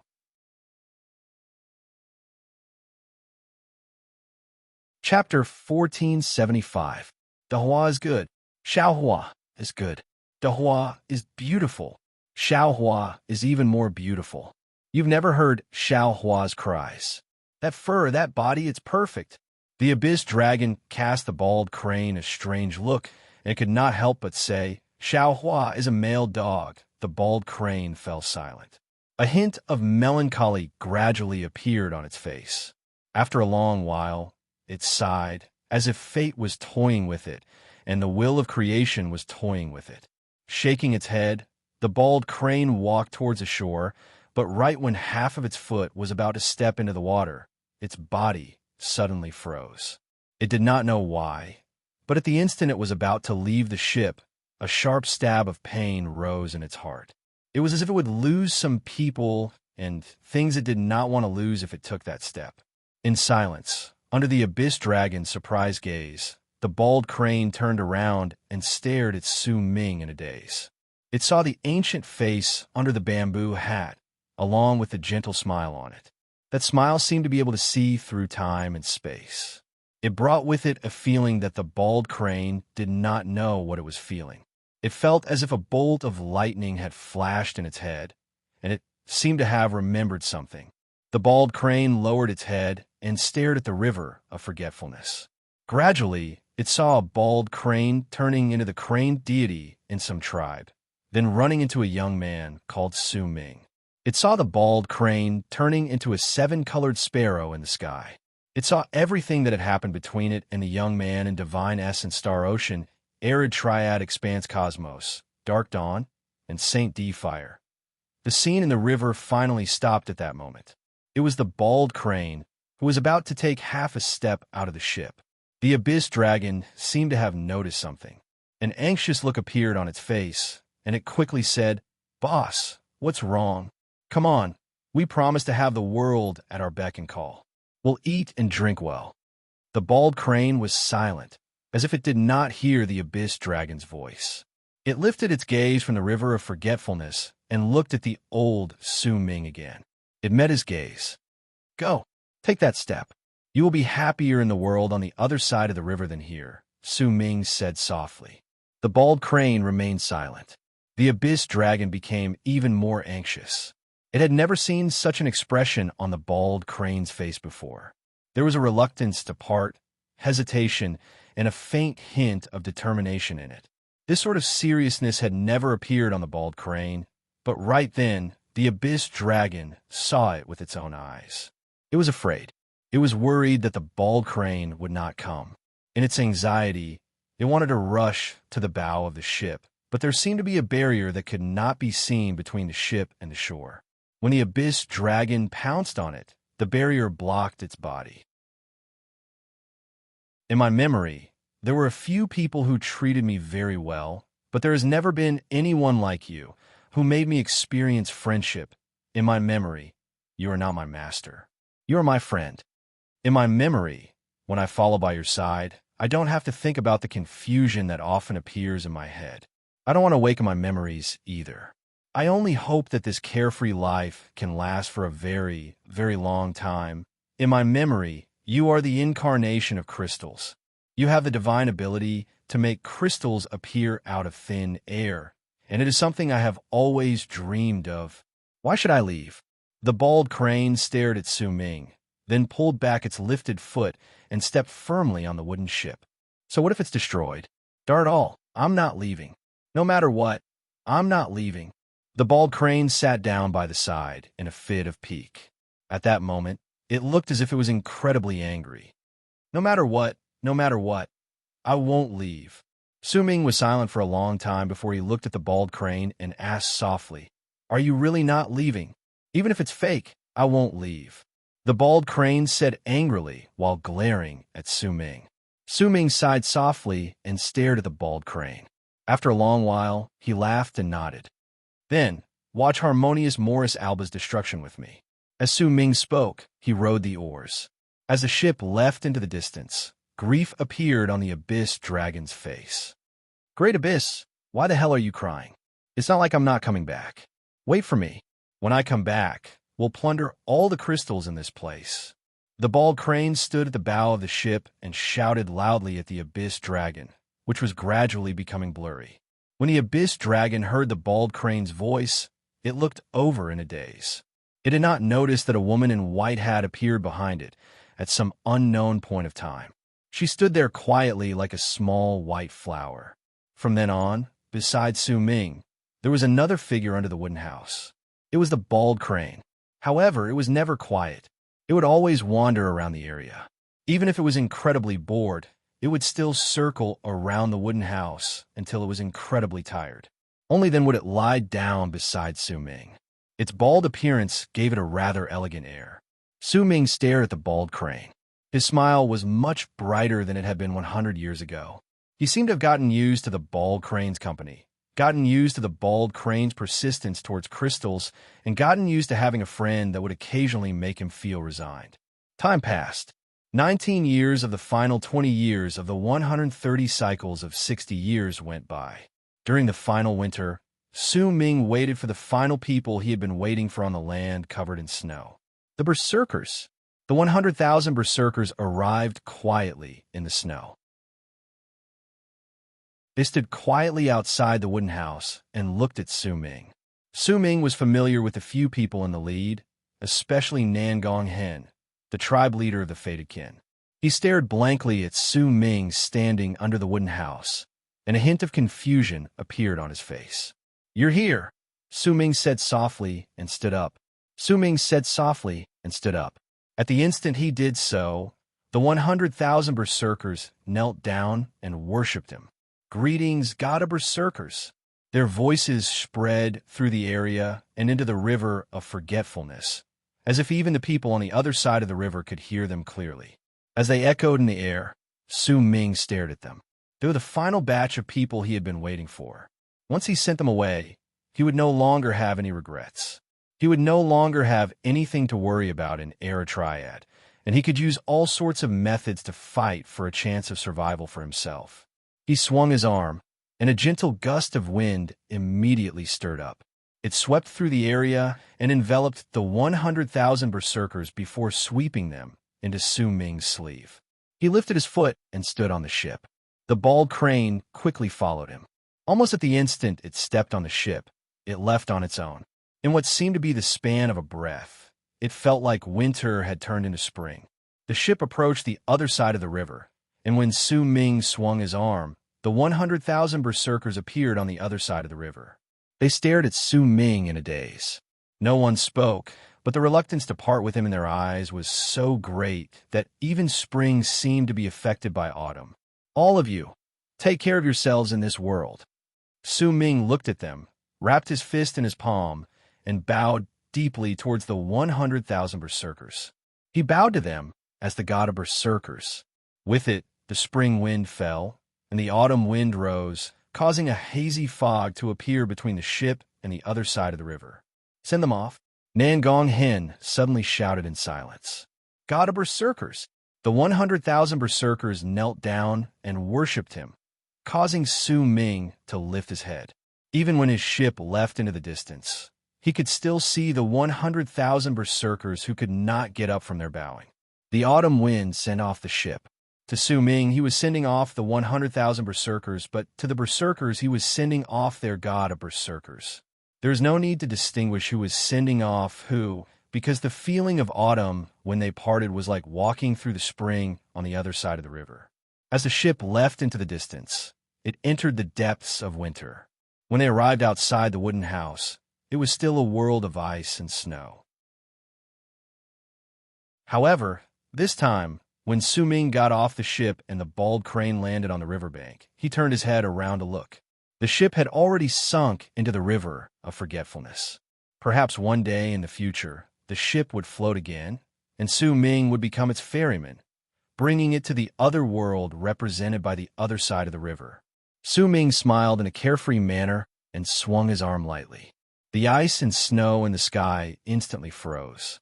Everything in the world fell silent at that moment, because the person Su Ming was waiting for was no longer there. It was time for Su Ming to wake up. He walked up the stairs to the wooden house and arrived under the eaves. He walked to the door of the wooden house, which he had never pushed open over the 120 years of his life. At that moment, with a push, it slowly opened before him. Su Ming lifted his foot and stepped through the threshold he had never stepped on before. For the first time, he lifted his foot and stepped inside. There was originally a slightly sad look on the bald crane's face, but at that moment, it seemed to have buried that sadness at the bottom of its heart. It continued to put on a carefree expression and swaggered into the wooden house with Su Ming. The world outside the wooden house was quiet, and the world inside was empty. It was like a vortex and a cycle of life and death. The wooden house seemed to be a point in the world. When Su Ming and the bald crane stepped in and the door to the wooden house slowly closed, the world outside the wooden house turned into an illusion. It gradually became indistinct and dissipated. When it turned into nothingness, it turned into a galaxy. It was true morning Tao world. As for the river of forgetfulness, it had turned into a river in the galaxy that led straight into the distance. On the other side of the river was a huge vortex. It filled all of true morning Tao world, and at that moment, it was gradually shrinking. Su Ming could vaguely see that there seemed to be another world in the vortex. As for the wooden hut, it slowly turned into Ninth Peak sect amidst the haze. Su Ming opened his eyes. The 120 years of his life seemed to have passed just like that when Su Ming closed his eyes and opened them. He lowered his head. In his left hand was the fireworks of his memories from his previous life, and in his right palm was the rise and fall of the sun in his current life. I'm back. Su Ming lifted his head. I'm here for the monthly votes. You're tuning in to the Warrior Lore YouTube channel. Don't forget to subscribe and join us on this journey to catch the most captivating stories.